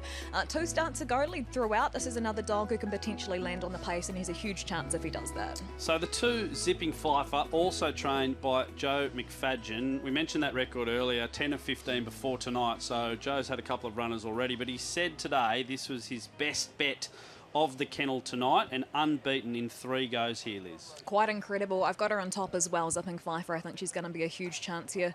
As I say, she flew out last time out. She went 29.46. I think he repeated that performance, sees her winning tonight. And there's the dog selections. They've got Zipping Pfeiffer on top from Hammer So, Can You Talking, and Sherry Not Berry. So all the dogs we've mentioned so far included in the dogs' tips for race number 7, the Sonia Hornery MP 1-4 win final. 3, Thestral for Barry Harmy, 35 starts, 2 wins, hard to have. It's not often that you see a 40 kg dog these days, but that's what he is. He is massive, Thestral. He's a big, giant, looming sort of a greyhound. You'll see him on screen shortly, but he will be running on, but deserves to be at the odds. Yeah, big lump of a thing. The 4, Tarawai Malibu for Lorraine Aitchison. I love to drink Malibu. I don't love the form. It's actually my drink of choice, Malibu and Diet Coke. Yeah, a few more races to go yet.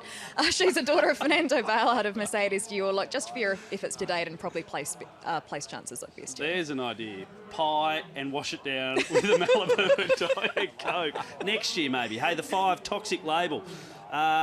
Seems to bob up at a big price, not as a winner, but in the frame. Any chance? You know, you're right. And look, I don't think he's the worst placed prospect at all on this sort of field. The draw isn't ideal. He's not typically fast out. He is going to need a little bit of luck. The 6 is Go For Jackie for Adam Campton. Very honest start to her career. Only missed the money once in 9 starts. Incredible record, isn't it, already? 4 wins and 4 minor placings so far.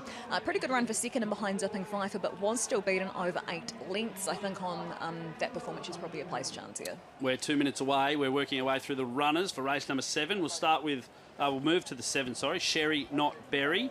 Currently $23 with Ladbrokes. Yeah, paying pretty big money here. Personally prefer him drawn closer to the inside. I think box 7 will be a little bit tough for him out there.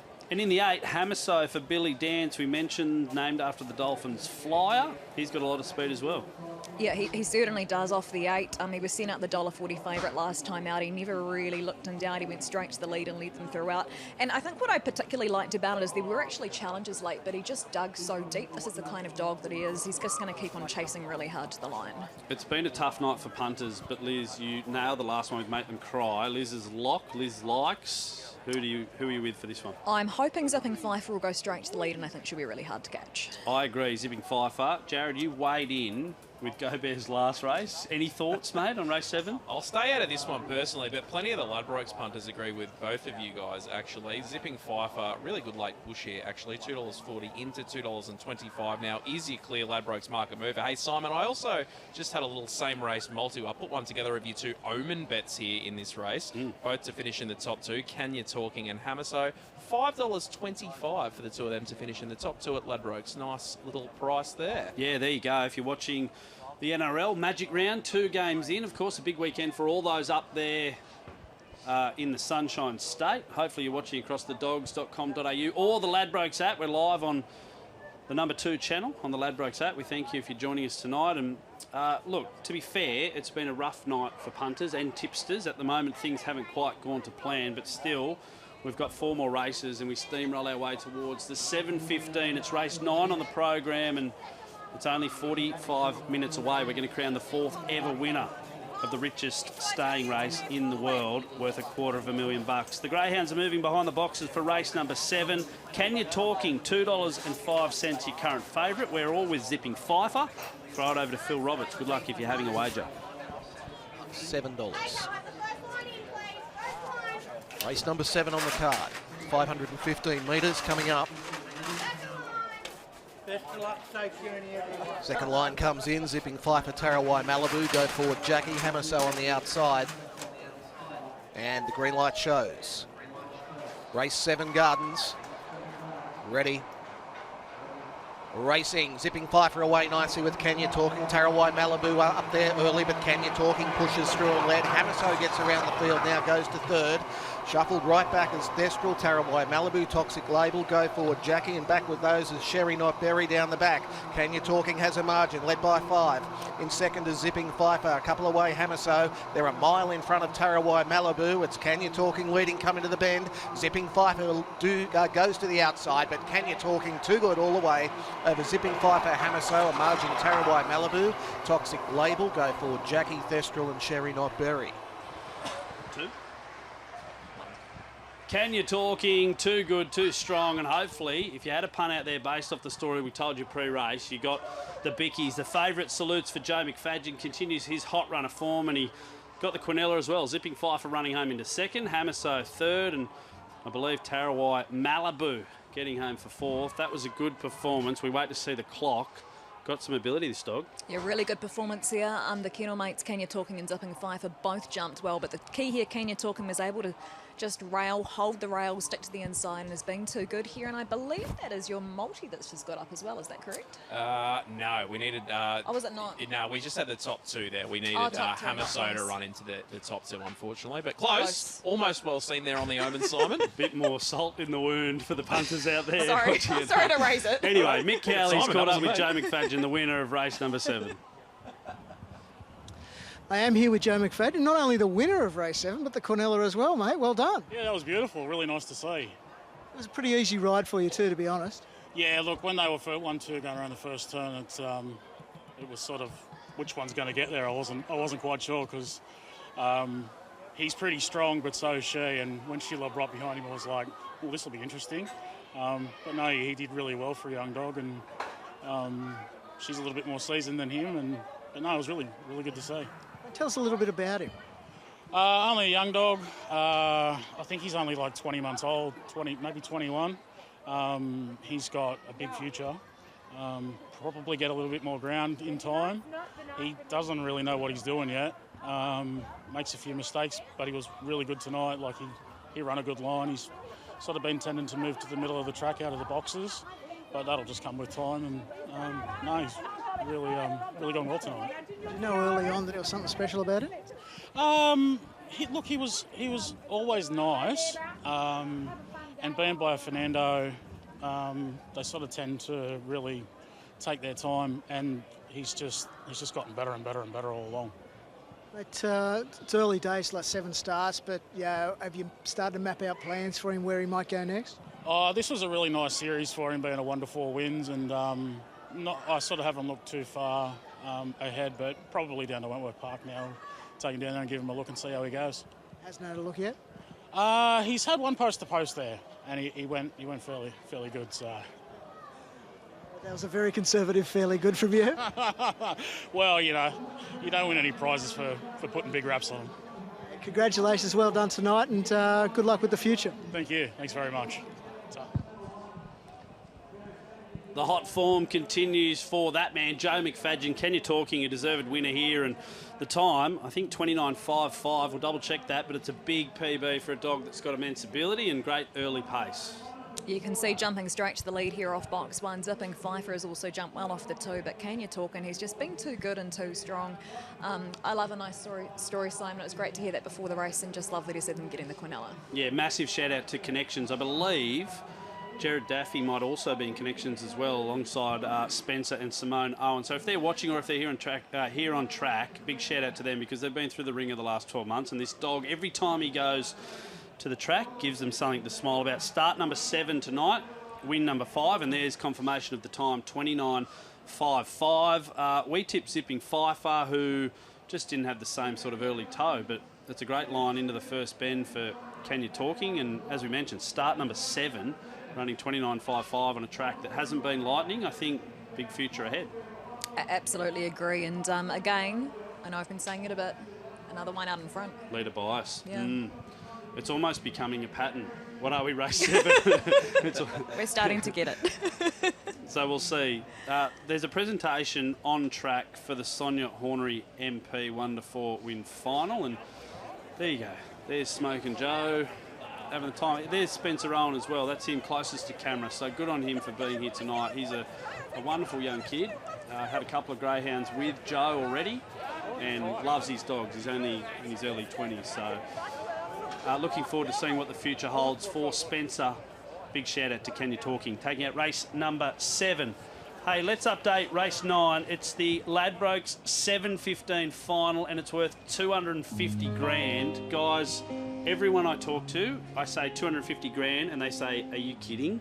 For the dogs, and I say, yeah, times have changed. We've got stacks of cash now, so you should get on down. Give us a market update, Jared. Yeah, still late night news leading the way here in the Ladbrokes market, Simon. $2.25, and it's just been rock solid for about an hour now at that price. Max capacity $3.80 out from $3.60. Gully Girl still our market mover, 12s into 8s. Raiders Guides in there as well, $4.50 back into $4.40. So a little bit of interest again for Raiders Guide. A little bit further down the market, we did see that interest for Time to Fire, 16s into 12s. Winifred Nora has gone 35s out to 81s, and Heart Rain 101 back into $81. What are you really gambling with? For free and confidential support, call the number on screen or visit the website. So our graphics are, well, that particular market graphic is being a little bit funny. That's not the prices that you've got on the app at the moment. So you're getting $8.50 for a dog like Autumn Storm, who's got early pace. And so far tonight, as Liz, you have alluded to, dogs getting out in front have won the majority of the races. So you're looking at Autumn Storm, you're looking at Raiders Guide potentially. Heart Rain goes quick early as well, but is 80-1. And Gully Girl, who's attracted a lot of support during the week, 14s into 8, is another greyhound that goes forward early. Raiders Guide, it'll be a heck of a story if this dog gets up. Gary Fay is a master trainer. His daughter, Carol Martin, has been doing a lot of the grunt work. She's a pleasure to deal with as well. She loves this animal. She caught up with Mick Cowley earlier on tonight. Carol Martin, welcome back to Newcastle. You're making a habit of coming up here on this night, aren't you? Oh, look, if we're lucky enough to come back here every year, that would be absolutely fine with us. Absolutely. You did go home, you didn't stay up here and then came back today or yesterday? No, we came back last night. Probably because of the amount of rain you guys look like you've had. I'm probably pleased we went home. Tassie weather's cold, but it's certainly not this wet. Yeah. Carol, how's the week been for Raiders Guy? Look, he was very, look, honestly, after last week's run, which was really good, he was very flat the next 2 days. So we spent a little bit of time just like taking care of him there. Monday we gave him a very small workout, and then yesterday and today he seems back to his normal, happy, healthy self. He's a great, happy dog, so the travel doesn't seem to bother him, so we're very lucky in that sense. But no, he's in good spirits. I guess it's not surprising. That was first 700 since August, I think, so not surprising it took a bit of recovery. It did. It didn't surprise us at all. Look, we thought his run last week was just amazing in the sense that we sort of knew what I guess, inadequate prep he has had. So the first 600 was good. The next 120 was definitely all heart. So he was a bit flat, but it's just hard to keep a dog over that distance when we can't get sort of a good run for him or trial. So he's done a good job. Does he ever amaze you? He did last week. Look, he's a very good-looking, handsome dog. He certainly will give everything he's got. He's got a huge heart. So I think tonight, it's just a case, I think, of let's hope he's not too flat, that he hasn't got anything in the tank tonight to see it through. It's going to be a case if he can get out in front, will he have enough to stay there? I'm not sure. If he comes from behind, I don't know if he's going to have enough in the tank to come from behind. I guess this has been a leader's track, particularly in this race. We saw that last year. It'd be great to be out in front and letting them chase, but there is a bit of speed in the race, isn't there? Look, his history in boxes is not perfect. This time last year, he probably missed a kick 3, 4, 5 leagues. He did make up a lot of ground very quickly, but once again, once you make up that kind of ground, you sort of lose that pace, towards the end of the speed. So there's a lot of speed in the race. If he can manage to get out, then I think he'd certainly be a good contender in the first few, at the end of the race. But it's going to be a hard first 30 metres to see where he actually settles. Your dad's an icon in Tasmanian Greyhound racing. What would winning a race like this with a dog like this mean to him? Oh, look, I think it would be the absolute. I mean, the dog owes us nothing anyway, but I think it would just be the icing on the cake to say that we bred from his grandmother, from his mother, that we've reared them, we've trained them, we've brought him over here. I think that kind of pride, you just can't put a price on that. It's just, we're proud of him anyway, but that is something I think that you just aspire to actually have, and we may never see that, but at least we're here and giving it a go. Absolutely. Hopefully a second time lucky for you guys and you get to take a big check home to Tasmania. Oh, that would be great, but so we can't thank Ladbrokes and the Gardens and Greyhound New South Wales enough just for even these nights. They're great nights, and then they're certainly good for racing. You're more than welcome anytime. So really, thank you very much. Thanks, Carol. She's great. She's wonderful talent, and we are very pleased to have her back at the Gardens for a second consecutive year. Raiders Guide jumped from box 8 last year, or didn't jump, I guess, missed the start horribly, ran a bold race, ended up finishing 4th. They'll be hoping to go a couple better this year. Let's talk a little bit about the dog. We'll get a price off Jared first, and then Liz, I'll ask you for your thoughts. Raiders Guide, J-Bone, latest price? Has been firm in the market all week, Simon. Currently $4.40 and holding the third line of betting here at Ladbrokes. A dog that can get out and go, Liz. You've alluded to it throughout the night. Dogs on pace have more often than not had success. Box 5, does that hold any fears in your eyes? I don't think it does hold any fears if he jumps, and that's the key. Obviously last week in the final he decided not to jump. Hopefully he does this week. This was his first 700-metre race since he won the national distance at Angle Park last August. So he's come into the race underdone. They're thrilled with the performance to come out and win the heat last week. But it's just so special to have this Tasmanian Greyhound in it. He's the pride of Tasmania. I know that Gary's really keen to see him do it for the state. Remind everyone that they're still on the map for Australian Greyhound racing, but also he was saying just how special it is that this is a dog that they've bred, reared and raced themselves. So a particular sense of pride for him. Yeah, well said. If he does win, he becomes the highest earning stakes dog in Tasmanian racing history as well. So a future Hall of Famer, probably already a dual Group 1 winner, but gee, it'd be a big feather in the cap if they could get home tonight. Speaking of dogs that have won the 7.15, we're going to take you back as we head to the break to 2022, the first ever edition of this wonderful race, the Ladbrokes 7.15, and Miss Esme overcame all sorts of trouble just to get to the track And then she produced this. We'll see you on the other side. We're just about set. This is the inaugural running of the 7:15. Miss Esme favourite. Ready. Racing, Miss Esme away beautifully, led over Sound of Silence, OO Range, Jarek Bale, Draco Bale, Gypsy Wyong, Corborn Magic and Line of Quality drops out. The leader, Miss Esme, up to the bend on the first occasion. Sound of Silence is only 2 lengths away. They're 3 OO Range, Jarek Bale, Corborn Magic, Gypsy Wyong, and then Draco Bale and the last one, Line of Quality. Miss Esme leads into the back. It's 2.5 in front over Sound of Silence, and they've gapped the others. About 10 lengths away, OO Range in third spot, followed by Corborn Magic off the back. It's Miss Esme in front. It's now 3 clear over Sound of Silence. A mile back is OO Range around the bend. Miss Esme still 2. Sound of Silence coming, but Miss Esme wins the inaugural, the 7:15 over Sound of Silence, Corborn Magic or OO Range for third. They were followed in by Jarek Bale, Gypsy Wyong, Draco Bale and Line of Quality. Miss Esme has taken it out, leading all the way. Miss Esme takes out the inaugural 7:15 here at Ladbrokes Gardens, runs 41.65, and she literally broke their hearts, Timmy. She came out running from the inside alley. OO Range, Sound of Silence. The other 2 speed greyhounds in the race went with her early on, but she really hit the accelerator when she balanced up. She put them away. Sound of Silence, he was gallant in defeat, but when she was rolling along on the lure, running quick time, awfully hard to run you down.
Here we go. Zipping Orlando favourite. Set and they're racing now, and he bombed the start, Zipping Orlando with Palawa King. Fast out, Nangar Rocket, and he burns them off at the first turn. Leads from on the off, and getting up on the inside is Zipping Orlando. He just had to check slightly off heels. Fourth onto the rail is Play Nice, then Palawa King. Next is Punter's Bandit. Well back Whelan going, Zipping Whiskey. Nangar Rocket to the back straight, he's a big leader. Zipping Orlando's charged into second. Third is on the off, there followed Palawa King. At the head of the others, Punter's Bandit. Off the back straight, it's Nangar Rocket. He's 5 in front of Zipping Orlando. Palawa King's flashing home. Nangar Rocket, he corners by 2. Zipping Orlando's charging. Oh, that's very close. Zipping Orlando might have got Nangar Rocket right on the wire. Palawa King close up third. Photo 4, Zipping Whiskey or Whelan go. Then Play Nice on the off, and Punter's Bandit. This is desperately tight. Photo finish in the 7:15. Nangar Rocket or Zipping Orlando, who's charged at him. And there is very, very little in this. Zipping Orlando's got the momentum. Nangar Rocket was getting very tired, and there is only a breath in it. Zipping Orlando's come strongly at Nangar Rocket, and this is very, very close. We await an official number, and it'll be number 2, Zipping Orlando. Number 2 will win it. Yeah, who could forget Zipping Orlando winning in that photo finish? It took an eternity. I don't think either of you were trackside, but I was standing pretty much in this exact spot thinking, I think we all know. We know that Zipping Orlando has got up. What's going on? And the longer it went, we thought they're going to share $500,000. And poor Dennis and Ann Barnes were sitting there. They had $500,000 snatched away in the blink of an eye, and Minnie Finn dancing her way down the straight, singing Sweet Caroline. It'll stick with me forever. A great win for Zipping Orlando. Hey, we've got 2 races until the Ladbrokes 7:15, so race number 8, and then the big one comes up at 3 minutes to 10. So we're only, 20 minutes away from giving away $250,000. Let's get a market update for race 8, the GNSW Stayers Series, and some good names going around in this one. I had a chat with the Ladbrokes bookies just a few moments ago, Simon, and the biggest hold that we have on any greyhound, not only here at the Gardens, but anywhere in Australia tonight, is our favourite here, Lady Wilson. The Ladbrokes bookies went up with $2.20 earlier in the week, absolutely slammed into $1.60 now. Big hold. A pillar, of course, the one that we thought might get a run in the Ladbrokes 7:10-15, the first emergency, $2.60 out to $3.90. There has been a little bit of interest for great terms to knock off this favourite here, $5.50 into $4.60, and we're looking at huge odds and drifts for the rest of them. But like I said before, Lady Wilson, easily the best back greyhound here at Ladbrokes Gardens tonight. What are you really gambling with? For free and confidential support, call the number on screen or visit the website. Really interesting to hear how she's been the market mover, particularly given a pillar was nearly in the $250,000 to the winner 7:15 tonight. Taking a look at the speed map, we've got We Can't Stop potentially up on the pace, and also drawn to its outside the 4 Hooked on Rum here, not too far away from the next year at the Gardens. Some go. Lady Wilson, J-Bone, $2.20 open during the week, $1.60. The money continues to pile in for Sam Sultana and his chaser, who I must admit I haven't really been able to find. But let's work our way through the runners. We'll start with Lady Wilson. She broke the Richmond trap record 3 back. Then she went under in the Newey Cup, Liz. Look, I think the key here is probably box 1 for her. She gets the red again. She stormed home for second in the Newcastle Cup. Now, just before in our break then, I caught up with Ella Cole, who is the daughter of Lisa and Brendan Cole. She's recently moved here from New Zealand, and she's staying with the Sultanas. She is catching Lady Wilson in this race, and she said that they're very, very confident. I like that. Handy addition to the kennel if you just want a bit of extra advice. One of the daughters of some of the greatest trainers the country has ever seen. Let's move to the 2. Puppeteer for Matthew Riccio. Ran pretty well at Nowra on Monday over this trip, but this is the harder race. It certainly is. As you say, better run for second last time out at Nowra, but probably going to find a few of these too good. The 3, We Can't Stop, opened at 26s, ballooned out to $61. Don't think it can win.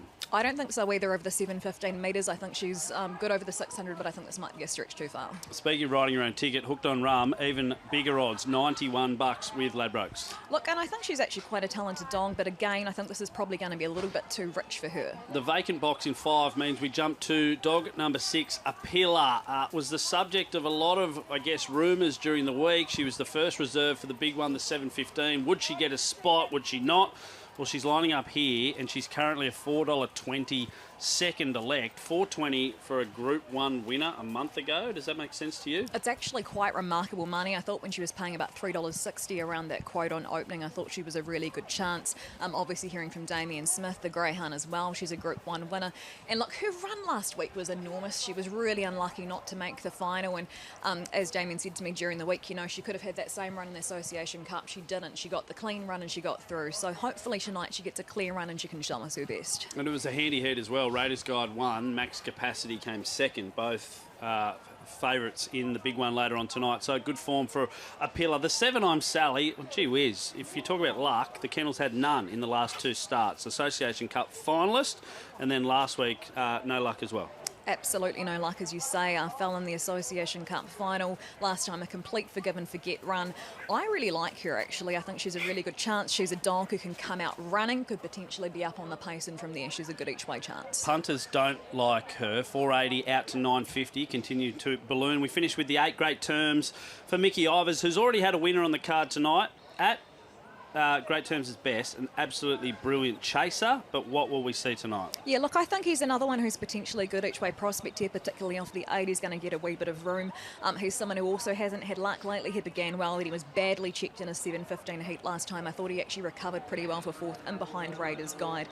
That was his first go over 700 metres, and I'd definitely be including him in combinations. I've included him. He's my tip. I love him out wide, and I think at $5 he's a definite bet. But Liz's lock, who are you going with? I've gone with Apila, but after hearing the mail and hearing about the market mover, I think Lady Wilson sounds like the one to beat. Yeah, speaking of market movers, can we get a price at the moment for Lady Wilson, Jared? Yeah, absolutely enormous interest here, Simon. It certainly hasn't stopped since the last time we had a look at this market. $1.55 with Ladbrokes is Lady Wilson. Continues to tumble in, $1.50. Cash flowing for Lady Wilson. There she is on screen. A lot of leaders have won races tonight. At her best, she can jump on the arm and away she goes. The Richmond 600-metre track record holder. Let's see what she can produce tonight for the Sultana Kennel. They're being locked away. We throw over to Phil Roberts to call the action in race number 8. Last of them go in. Green light. Set to jump. Race 8. Ready. Racing, Lady Wilson away beautifully. We Can't Stop is going with it early, but Lady Wilson holds out. We Can't Stop. They get away from Hooked On Running in the early part, and then Great Terms and Apila the inside, and a margin back to Puppeteer and I'm Sally into the straight. Lady Wilson on top, and it got away. Led by 5 lengths. Second is We Can't Stop. Apila and Great Terms were next. Followed further back by Hooked On Run, Puppeteer, and the last one is I'm Sally down the back, and Lady Wilson's gone further in front. About 8-9 lengths clear. Apila goes to a clear second. 5-6 lengths away was Great Terms, followed by We Can't Stop. Lady Wilson clear on the bend. Apila's eating into the margin. Lady Wilson in front. Apila coming up on the inside. Got there. Apila last stride over Lady Wilson. They gap the others. I'm Sally, We Can't Stop. Puppeteer Hooked On Rum, and it was back amongst the tail enders with Great Terms. Wowee, what a finish for Apila and Damien Smith. I don't know if he knows if he's got up, but he's about to find out. There he goes, a wry smile from the man who's trained the winner in race number 8. And what a finish it was. Lady Wilson would have been paying $1.10, I reckon, up the back. And now she starts mowing her down. Look at her go. Apila in the green rug on the inside, sticks her head out and nails Lady Wilson on the line. That's a bad beat for the punters out there. $1.50 at last call for Lady Wilson. Apila gets up, and South Australia do it again, Liz. That was an absolutely outstanding performance from Apila, and also against the grain tonight. She's come from behind. You could see Lady Wilson with that big break mid-race, but Apila, she's just started to wind Lady Wilson in, and she's been too good right on the line. It's like she knew where the finish line was. I love a dog who can do that. Yeah, it's a really good performance, and I'm just checking the time. 41.29, less than a length outside the track record held by Val Policella last year. I wonder what's going through Damien Smith's head right now, knowing that she was the first reserve for the final, and she's just run maybe the second fastest ever time right here at the Gardens, over 715 metres. That being said, though, I guess you don't know what run she potentially would have got. He's got... I guess I'm comparing $10,000 to $250,000 cash in hand, which is quite a difference. But like that's been enormous. And regardless of what happens, I'm just glad that this massive trip for him has at least been slightly worthwhile tonight. I tell you what, it's going to take a little bit of the luster off the run from Lady Wilson. She's going to end up running, I reckon, a length outside the track record, which is a hell of a performance. Val Policella, arguably the best stayer, alongside maybe Palawa King in the last 5 years around the country. And let's have a look again. Apilla in the green row. Keep your eye on her. She's right back in the field, and this is probably where she gets into a great stalking spot. Yeah, she certainly has. She's found the rails. You've seen there Lady Wilson jumping straight to the lead. We Can't Stop has also begun well, but the key here is she's got that clear air tonight. She's got the clean run, and from there she's just been able to work her way home and reel in Lady Wilson. The only real chance I reckon Lady Wilson had was if We Can't Stop got in the way at all, but Apilla just drives through on the fence, and now Lady Wilson just starts to paddle ever so slightly, and Apilla starts building the revs. Great Terms is back there in third, just thinking about what he wants to do, but here we go. Lady Wilson flying out in front, and Apilla, the Group 1 Association Cup winner, the dog with all the Ks under the legs, goes bang. And how's Ladbrokes feeling? Is it a sigh of relief after that one? Yeah, I would say so, Liz, absolutely. I haven't spoken to the head bookie yet, but I would think so. Let's get to Damien Smith and hear his thoughts on winning with Apilla. Mate, I am with Damien Smith. Mate, over the 7:15 start, you can't really see the finish. Did you have any idea? Look, the momentum, yes. I just thought, yep, she got it, but I didn't know. I was only guessing. And I was looking around to see everybody else. But no, very, very good run. Still a while to get there, but I'd have to watch the replay again to see what sort of trouble or whatever on the first cut. But yeah, good run. What did you think going past you the last time, though? I thought she was in a good spot there, and then I'm not sure what happened. She took, was it the fourth dog? Took a while to get by it, or lost her way, I think. I'm not sure. I'll have to have another look at it. But yeah, no, she didn't get to him as quick as I thought mid-race. But anyway, that's life. I guess what makes it even more impressive is, she's run the leader down. They've run 41.29, which is less than a length outside the track record Val Policella set last year. Yeah, no, very happy, but yeah, she doesn't know that. But anyway, yeah, no, very happy, yeah. Mate, does this make all the travel worthwhile? To win a race like this, it's not the big one, but it's a pretty handy performance. No, that's right. And the other fella gets his chance, but like at the end of the day, if there was no consolation, the story's a little bit different. So we were happy just to do what we had in this one, and yeah, obviously got through and laughing. Yeah. Good luck in the next one, buddy. Yeah, we need it. Thank you. Damien Smith there with Mick Cowley. There's the winner, Apilla. Let's have a look at the special insight into that last race, Sam Sultana. So the camera's on Sam. Lady Wilson highballing out in front with about 30 metres to go. Let's just watch his reaction.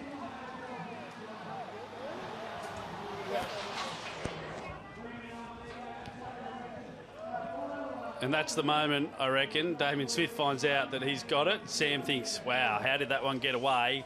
Almost track record time, 6/100ths outside that of Val Policella last year in the Ladbrokes 7:15. And there she is. Well, maybe a star in the making. We know she's a Group 1 winner, the Association Cup. She picks off a race here tonight, and I guess you could think what could have been, but anyway, another good win for Apilla. She heads back to South Australia. There we go. The national scarf as well. Good on her. Another big victory here in New South Wales for the team. Hey, we appreciate you joining us on the dogs.com.au or across the Ladbrokes live channels if you're watching tonight. And we're joined by another special guest. Look at this bloke, footloose and fancy free. Timmy the Battler Newbold has just been whining and dining his way through this year. Battler, how are you, mate? And what's it like over there? I've been working very hard, sweating up a treat.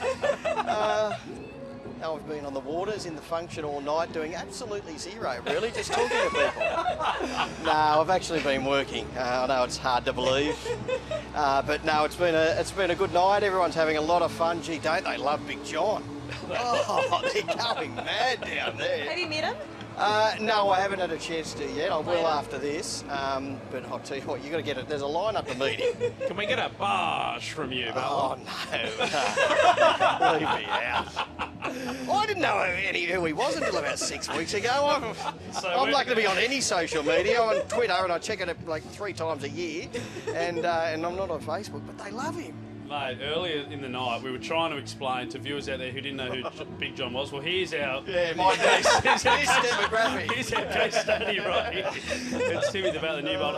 In all seriousness, though, mate, it's been a great couple of days. I know it was an idea of Greyhound Racing New South Wales and Ladbrokes to build a bit more momentum into our feature races, the addition of the Calcutta and the luncheon yesterday. What were your thoughts? Yeah, it was a great day.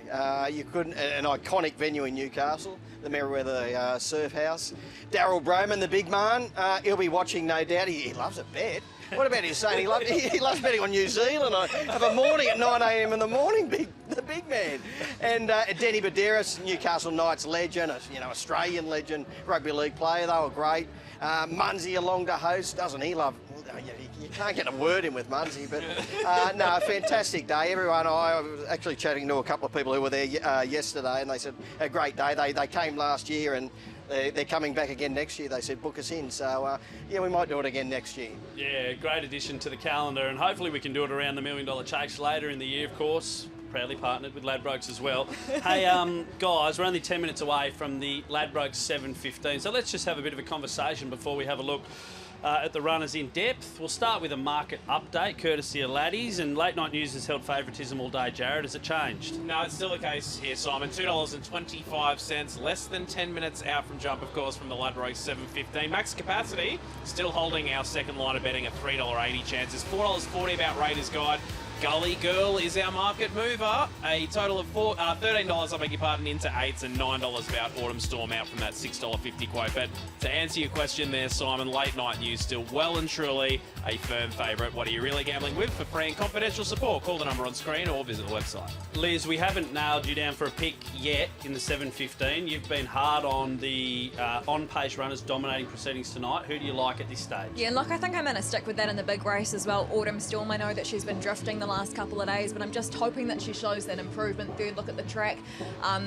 But that being said, the last race we saw something a little bit different. We saw a pillar come from behind. I do think, though, that Autumn Storm can set them up out in front. Yeah, it's certainly been interesting watching leaders dominate so far tonight. Battler, it's a race with many machinations. The favourite isn't a dog that is blessed with early pace and probably will come from off the speed. Who do you anticipate that he's going to have to run down if he's to win? Autumn Storm will be rolling along on the lure. Gully Girl will be right there. Time to fire as well. And Raiders Guide, well, if he comes out running, he could carve across and take control early. There is high speed in this race. If Late Night News can just get away on a clean note and just get a little slide across into a stalking position, the leaders better look out, because he was sensational last week to really knuckle down, and then he really charged away in the latter stages, and I love what he did. He's now had, he's only had the one run over this trip here, and he'll be improved by that. He's arguably the best star in New South Wales at the moment. The tricky draw with Gully Girl on his outside, but if she happens to lead ping, which she can do, she didn't last week, she bombed the jump, but if she can clear out and he can just slide across, he's going to be awfully hard to hold out. But he's $2.20. Do you want to take $2.20 if you know you're going to need that luck in the early stages? I think he's probably rock bottom odds now. He might get out maybe when we get a little bit closer to the race. We haven't had a stack of luck on the tip tonight. Can you help us out, please, mate? Who are you with for the 7:15? On Late Night News, he's very, very short at the moment for mine. He's probably at $2.50, $2.70 chance. The laddies might, get him out late in proceedings. Who knows? Just wait. We'll know in the next 10 minutes. But I think you just got to hold off for the moment. But I've got to be with Late Night News. The big query is max capacity. I don't know what happened last week. In the run, I was watching it with someone. I said, I'll take $1.01 him.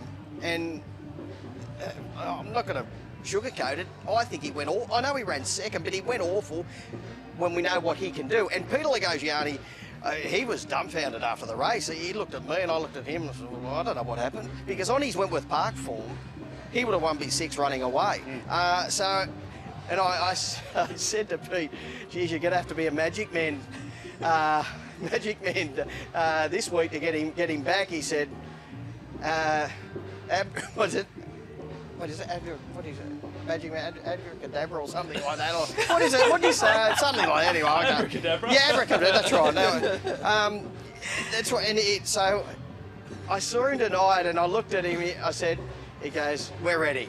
So I think you've got to take that on board, that he was dumbfounded after last week, so he's probably had to work out what went wrong. And if you want your dog to improve on that heat run, you want to be trained by Peter Legagiani. So he's a big query, but yeah, late night news I've got to land with. Right, if there's someone who can pull a rabbit out of the hat, it's the man that wears the hat, the Yankee hat, all the time, Peter Legagiani. Hey, we haven't heard from Johnny Thomas, who has Gully Girl jumping from box 8. John and family caught up with Mick Cowley. Let's hear what he had to say. I'm joined here by the big team from Gully Girl. I've got trainer John Thomas, owner Christy Pike, and some cheer squad as well. Christy, the first dog you've ever owned. Yeah, it is the first dog. We've been very blessed. Yeah. What were your thoughts making the final? Very exciting. We got the dog just for some fun, and yeah, here we are at a big final. So very lucky. Kids, what do you think about Gully Girl? Nerves have got the best of you. What do you think? Go Lightning. She goes like lightning. Yeah. John, good run in the heat last week. All things considered, didn't jump as well, got cleaned up as we said earlier. Mate, what are your expectations tonight? Well, she's at a peak now. She's been trained to be in this race. I honestly think that if she can step, it's going to be a very interesting race because she'll be charging down from the outside, and hopefully she can get herself into a position where she can sort of, tack onto them and see how strong she really is. But I think she is pretty strong. It'll be an interesting first couple of hundred, particularly if she does step, because she does like to get across the rail. Well, earlier in her career, all she wanted to do was scout wide and run around dogs. And we're always hoping for 7 and 8 and things like that. And she was drawing 1, 2. But now she's sort of adapted and sort of going for the rails. And she's actually a good field dog now. Christy, how's the week been for you? Has there been any nerves? Lots of nerves. Lots. Yeah, haven't slept for the last couple of nights, so yeah. What would it mean for you guys to win a $250,000 race? Oh, look, it's not about the money. We just love it, just seeing her go around, and we love her, and yeah, it's just a joy. The kids get so much enjoyment out of it. That's all that matters. Yeah. Kids, what about a cheer for Gully Girl? Go Gully Girl. You're going to have to cheer louder than that. Go Gully Girl. Go Gully Girl. There we go. Guys, good luck tonight. Hopefully things work out well for you. Thank you. Thank you. Johnny Thomas there with Mick Cowley and Gully Girl. Let's work our way through the runners as they head towards the boxes for the Ladbrokes 7:15. $250K to the winner. The winner will join Miss Esme, Zipping Orlando and Val Policella. We'll start with Autumn Storm. Battler, Liz, I'll throw it over to you for some thoughts. Yeah, look, she's my top pick in the race. I know she's going to need potentially a few things to go wrong for other runners in it, but I think she can set them up out in front. She went the quickest first and second sections of all the heats last week, and I think she's a good winning chance. Yeah, I agree, Liz. She's beautifully drawn on the rails. Can a Queenslander do it again like Val Policella from box 1 last week? She's drawn to lead and run an almighty race. Winifred Nora, $67 with Ladbrokes, barely 2 years of age. It's a good training performance, but maybe not quite yet. And look, one of 2 runners for Thomas Rees lining up in the final. Super young, as you say, only just turned 2, but apparently pulled up very well. I just think it could be maybe a year too early. Yeah, I do agree, Liz, but it's quite a feat to make this race. Not too badly drawn in box 2. Should get that little cushy run just off the speed. Look, if you're looking for the wider multiples, you could certainly throw her in at 50 to 1. We'll sneak in Time to Fire as well. The Crow Eater and Kennelmate to Group 1 winner, a pillar. And Damien Smith hopefully looking for $250,000 in this race. Look, this was this Greyhound's first time stepping up to 700 metres. I thought he did a really good job off box 1. I think he's quite nicely drawn here in 3 and not the worst each way chance. Yeah, I think he's probably the best roughie in the race. Tremendous win, first up over the 700 here last week, first up at the track. Does need to improve on the clock, has got the early speed to roll forward. Yeah, I think he's dead set the best roughie in the race. There's the dog selections. Let's pause for the Australian National Anthem. Free with golden soil and well for toil, our home is girt by sea. Our land abounds in nature's gifts of beauty rich and rare. In history's page, let every stage advance Australia fair in joyful strains, and let us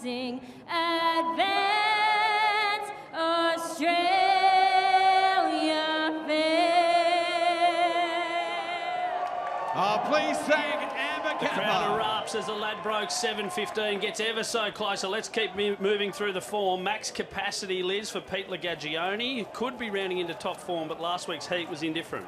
Yeah, I thought it was as well. I'm with Tim on this. I just thought he had every opportunity to get past Raiders Guide. He's got the right trainer, Peter Lagogiani, but I can't have him on top tonight. Battler, Raiders Guide open at 420, blew out to 450, now 390 for Gary Fay. One of the greatest training performances I'd seen last week.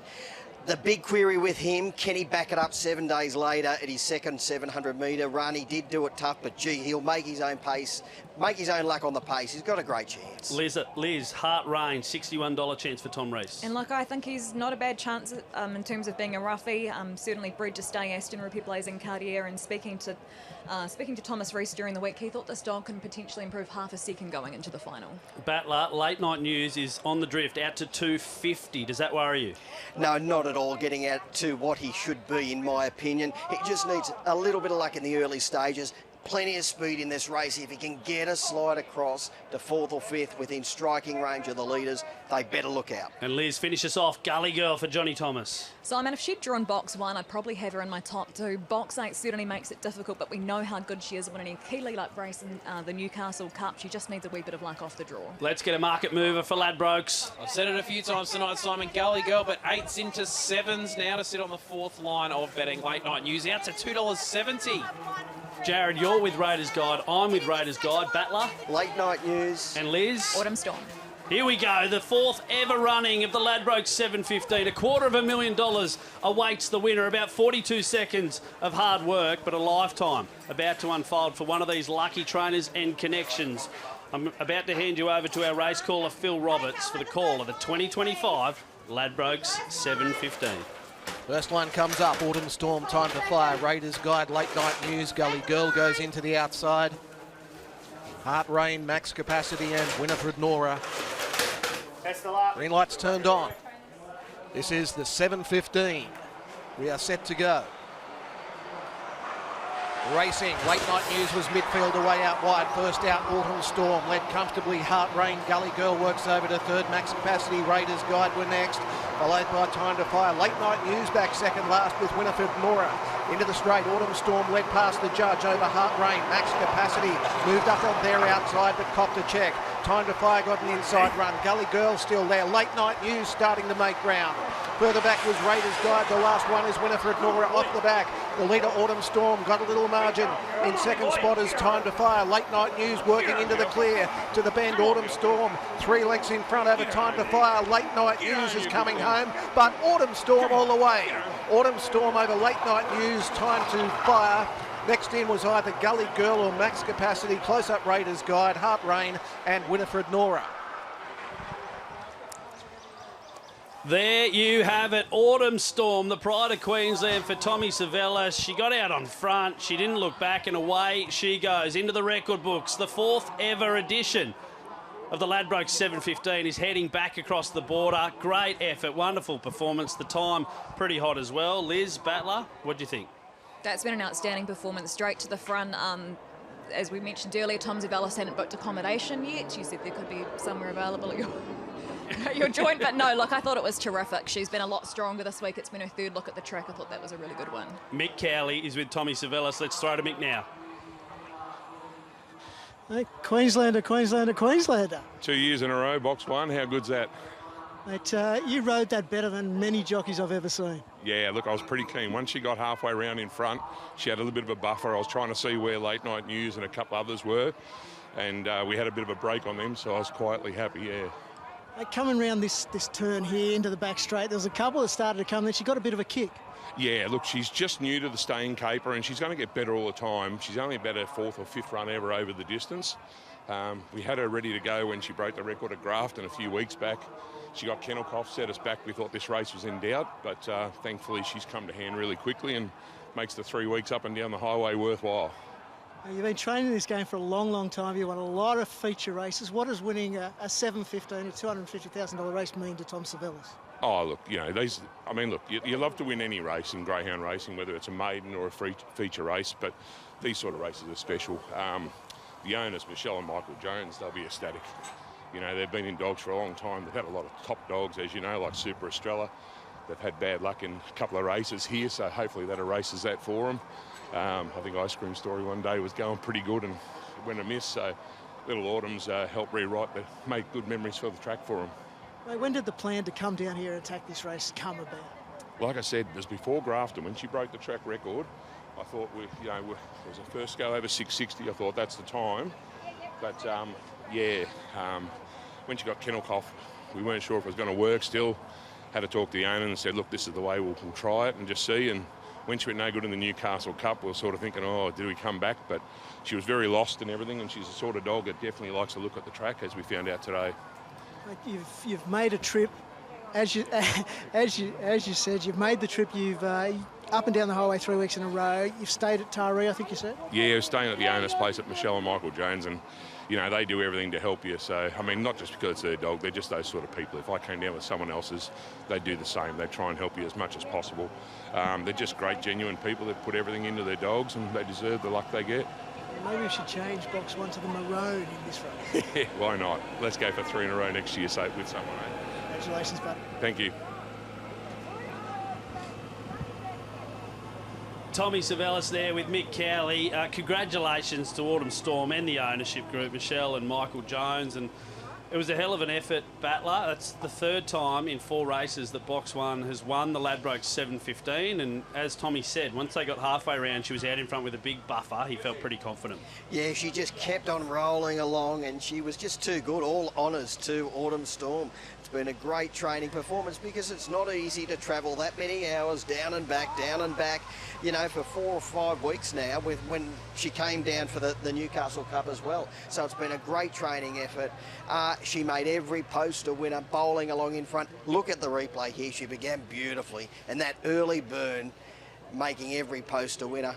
Mid-race, when Max Capacity was charging through here, I thought, oh, hang on, he's within striking range. He looked to be...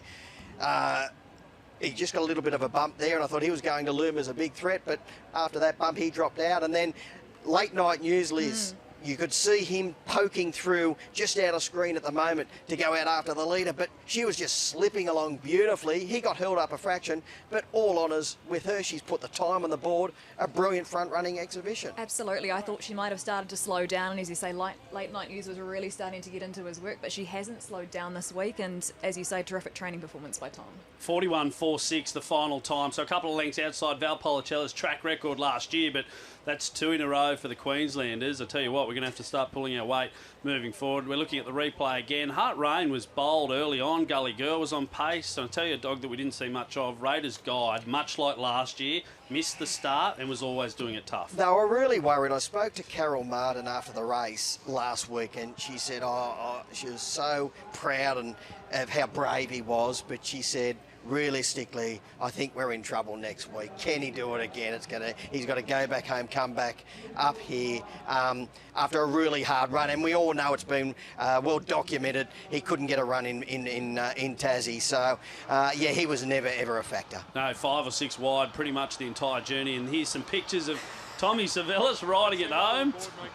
I've got to say, he's one of the great celebrators. I first met Tom 10 years ago at Manukau. Okay, he had a I've got dog Tom called whenever Angela you're lining up in the Auckland Cup, and it won that night. And later on, it was celebrations drinking out of a cup in a restaurant. He did tell me earlier on that if he wins, we will be drinking out of that cup right there, so I'm looking forward to that. Oh, yeah. What was it, Malibu and Diet Coke? Absolutely. What nightclub are you going to? It's a lot of Malibu in you'll that. make it to the nightclub Malibu out of that trophy, let me tell you. There it is, the winner of the Ladbrokes 7:15. Hey, let's catch a bit of this presentation. Autumn Storm finished first. Late Night News, just for the record, ran second. Time to Fire third. And Max Capacity finished 4th for WA. Let's go live now to the Good preso. evening. Thanks very much, everyone. First of all, thanks to Paulette and Saxon from the club for putting on a great night tonight, getting the track in good order. We've had a lot of rain here in Newcastle, so it's fantastic to see the track in good order. Thanks to our staff from Greyhound Racing New South Wales, but more importantly to our great partners, Ladbrokes, who are a fantastic sponsor and partner of Greyhound Racing New South Wales. Thank you to Ladbrokes. We really enjoy partnering with you. Tom, congratulations. Good to see Queensland have a win. Also a Queenslander, mate, so congratulations. Well done to you and the connections, mate. The richest staying race in Australia. You must be pretty happy about how that's happened today. Yeah, definitely. And the people that own the dog are pretty local down at Nabiac, so you can call it a New South Wales win. Congratulations, mate. Well done. Well, congratulations to our winner. But let's get to the presentation. We'll start with our third place getter in the Ladbrokes 7:15 for 2025, taking away $15,000, trained by Damien Smith. Congratulations, Time to Fire. Our second place getter, taking home $30,000, trained by Carolyn Hughes, is our number 7, Late Night News.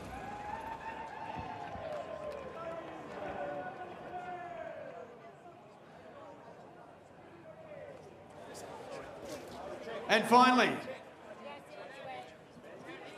congratulations to our winner of the 2025 Ladbrokes 7:15, taking away $250,000.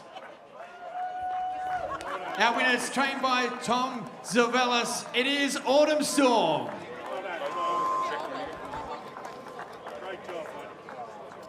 A big thanks to Rebecca Stiles, handing over the Ladbrokes 7:15 Cup. And most importantly, that big cheque for $250,000.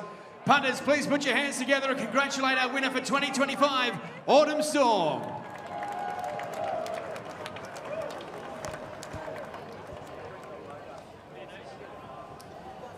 There you go, Autumn Storm and Tommy Savellis into the history books, the 4th ever winner of the Ladbrokes 7:15. And there's the big cheque that everyone wanted to see, 250 grand. That's going to go pretty handy tonight, wherever Tommy finds himself. Congratulations to Connections as well, Michelle and Michael Jones, if they're watching. They might be here tonight, but if they are watching from home on the Dogs channels, great stuff. She's a superstar in the making. Battler, it's been a pleasure to have you, mate, for the last half an hour. But it's time to go, basically. It's time to go. What's that show? What is it when they get ready? Big Brother, is that it? Big Brother or Survivor or something like that? Yeah, you can vote it out, all right?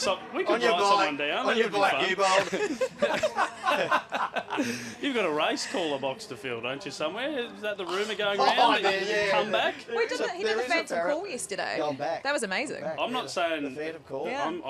I'm very strongly Look, I'm not in putting agreement. I'm not putting any rumours to bed, because when they're talking about you, they're not talking about others. Right. So we may as well let them just bubble away behind the scenes. Doesn't want to stomp it out. Interesting. I like it. Look at him, feathers up. I like it. Mate, final thought on the job that the track staff and the behind-the-scenes team here at the Gardens have done. Yeah, Awesome. sensational job. We've had a stack of rain here all week. It poured Monday, Sunday, Monday, Tuesday, and Wednesday and Thursday light rain, and we got it hammered down here about 3:30 today. So the guys have done a sensational job.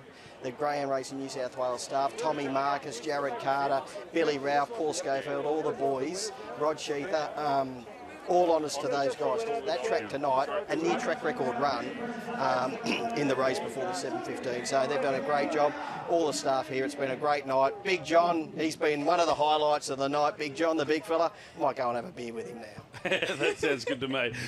Glennie Hawke, also the MC. Kudos to him. And there's some of the Ladbrokes team. Kev Gordon is on track as well. Look at Tommy, like the cat that got the cream. Or the Greyhound. Either way. Hey, we're going to take a quick break. Timmy the Battler Newbold, great to see you. We'll see you in about half an hour, I reckon, for a drink or two. Yeah, I'll have one cold for you. Yeah, sounds good. See you soon, guys.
Welcome back to our special coverage of the Ladbrokes 7:15, and I got news for you. If you're just tuning in, it's been run and won. There's the winner, Autumn Storm, the star stayer from Queensland for Tommy Savellis.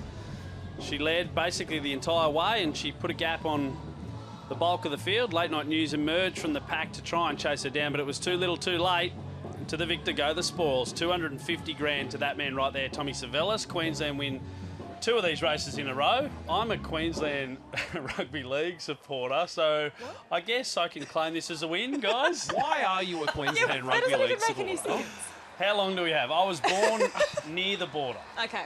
So does that count? No. Not really.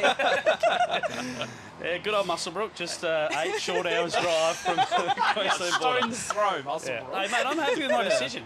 I've been copping this for 30-something years. I don't care what you guys say. We've had a superior team and greyhounds for as long as I can remember. Anyway, race 10. This is the last one. We'll straighten up for about 6 more minutes, and then we'll head over there and have some fun with everyone else. Market update for the Garlow's Pies, Jared, race 10. Blazing Rasso is leading the market here with us, Simon, tonight. $2.70. Did touch $2.50 a few moments ago. Currently a $2.60 chance. It is your Ladbrokes market mover as well. Easily the best backed here tonight. Where's Nanny is occupying the second line. Just rock solid on the second line of betting here. $4.20. Aussie Thunder was also a $4.20 chance. Has gone out to $4.50. There's $5.50 each about Slick Sand and Jasper Dark. And huge odds about the last 3 in the market. But Blazing Razzo, as I just said before, $2.60 and is your Ladbrokes market mover. What are you really gambling with? For free and confidential support, call the number on screen or visit the website. And here's a look at the speed map where Where's Nanny is drawn to jump well off box 1 here. In terms of other runners who could potentially be up on the pace, number 6, Dooley's Champ. And also drawn to its outside there, Paul Nelvin could also potentially be up on the early speed. Let's take a look at the dog selections for race number 10. Let me just tell you, if you're watching on at home, still 2 more races after this, 12 race card in total. Let's have a look at, there's Harry Sarkis. He's had a winner tonight with that wonderful moustache. Blazing Rasso on top for the dogs, and that's the way I'm leaning. Not that anyone should be following me tonight. Where's Nanny, Jasper Drake, and Aussie's Thunder in the numbers as well. Aussie's Thunder having its first run for Nolan Holloway today after being with Andrew Hunter for a while. Let's work our way through the runners, shall we, Liz? For the last time tonight, we'll start with the one. Where's Nanny? Harry Sarkis ran 29.7 here in March. That's pretty handy. It is, and Harry Sarkis already having a good night here tonight at the Gardens. I thought it was a pretty good run for second here last week, and I also thought that box 1 would certainly help his chances. He's likely to hold the rails and get a nice passage through. The 2 is Aussie's Thunder for Nolan Holloway. 4.20 open, 4.60 right now.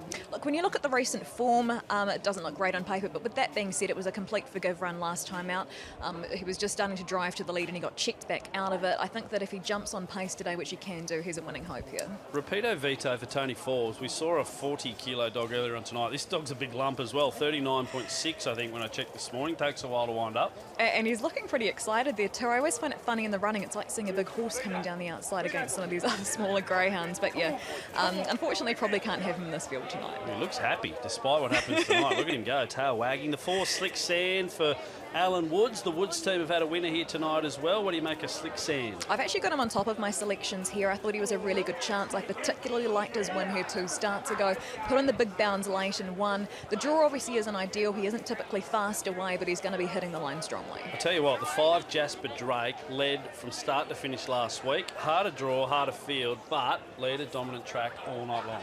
Absolutely, you've pretty much said exactly what I was going to say as well. While on paper it could be a little bit too hard, he has got the potential to lead here despite the draw. Dooley's Champ, open at 91, still at 91. Yeah, and probably that might be a little about right. Oh, there's Dooley's Champ as we speak of the Devil. Paul Nelvin, box 7, $27 opened. Out to 35, but some money back into 27 now. This dog just can't buy a draw lately and comes up with box 7 today as well. With that being said, I don't think it's the worst for him here. He might find a little bit of clear air.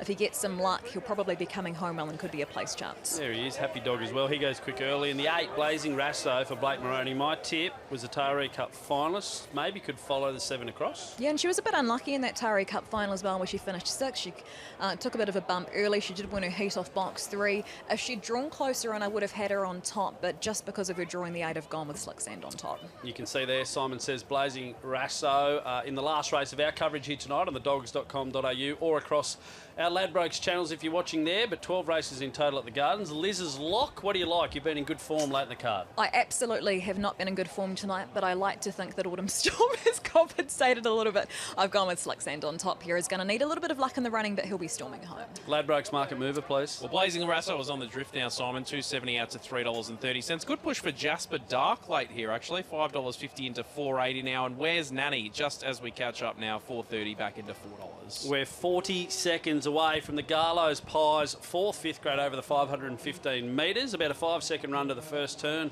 here at the Gardens, where we've seen another memorable running of the Ladbrokes 715. Autumn Storm, the 4th ever winner. Miss Esme, Val Policella zipping Orlando, and Autumn Storm now puts her name on the list. Interesting, 3 bitches, only the one dog taken out that's staying contest. But here we go, race number 10. They move across to the boxes. Favourite still Blazing Rasso, 340, but is on the drift.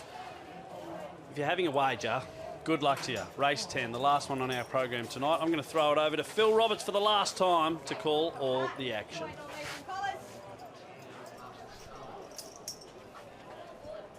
In they come. Race number 10. 515 metres.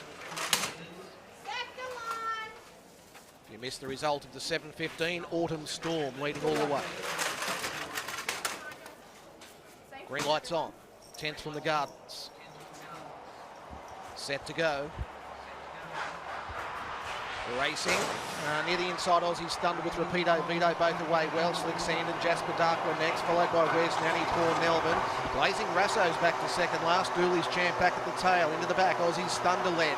Moving up to it is Rapido Vito with Slick Sand making a line of 3. There are a couple on Jasper Dark who's trying to work into it. And then came Where's Nanny. Well back is Blazing Rasso. Slick Sand hit the lead on the home bend. A length and a half Rapido Vito. Slick Sand in front. Rapido Vito coming back. Jasper Dark late. Rapido Vito over probably Jasper Dark, Photo third, Slick Sand and Where's Nanny, and then Blazing Rasso, Poor Melbourne, and Dooley's Champ with Aussie's Thunder back at the tail.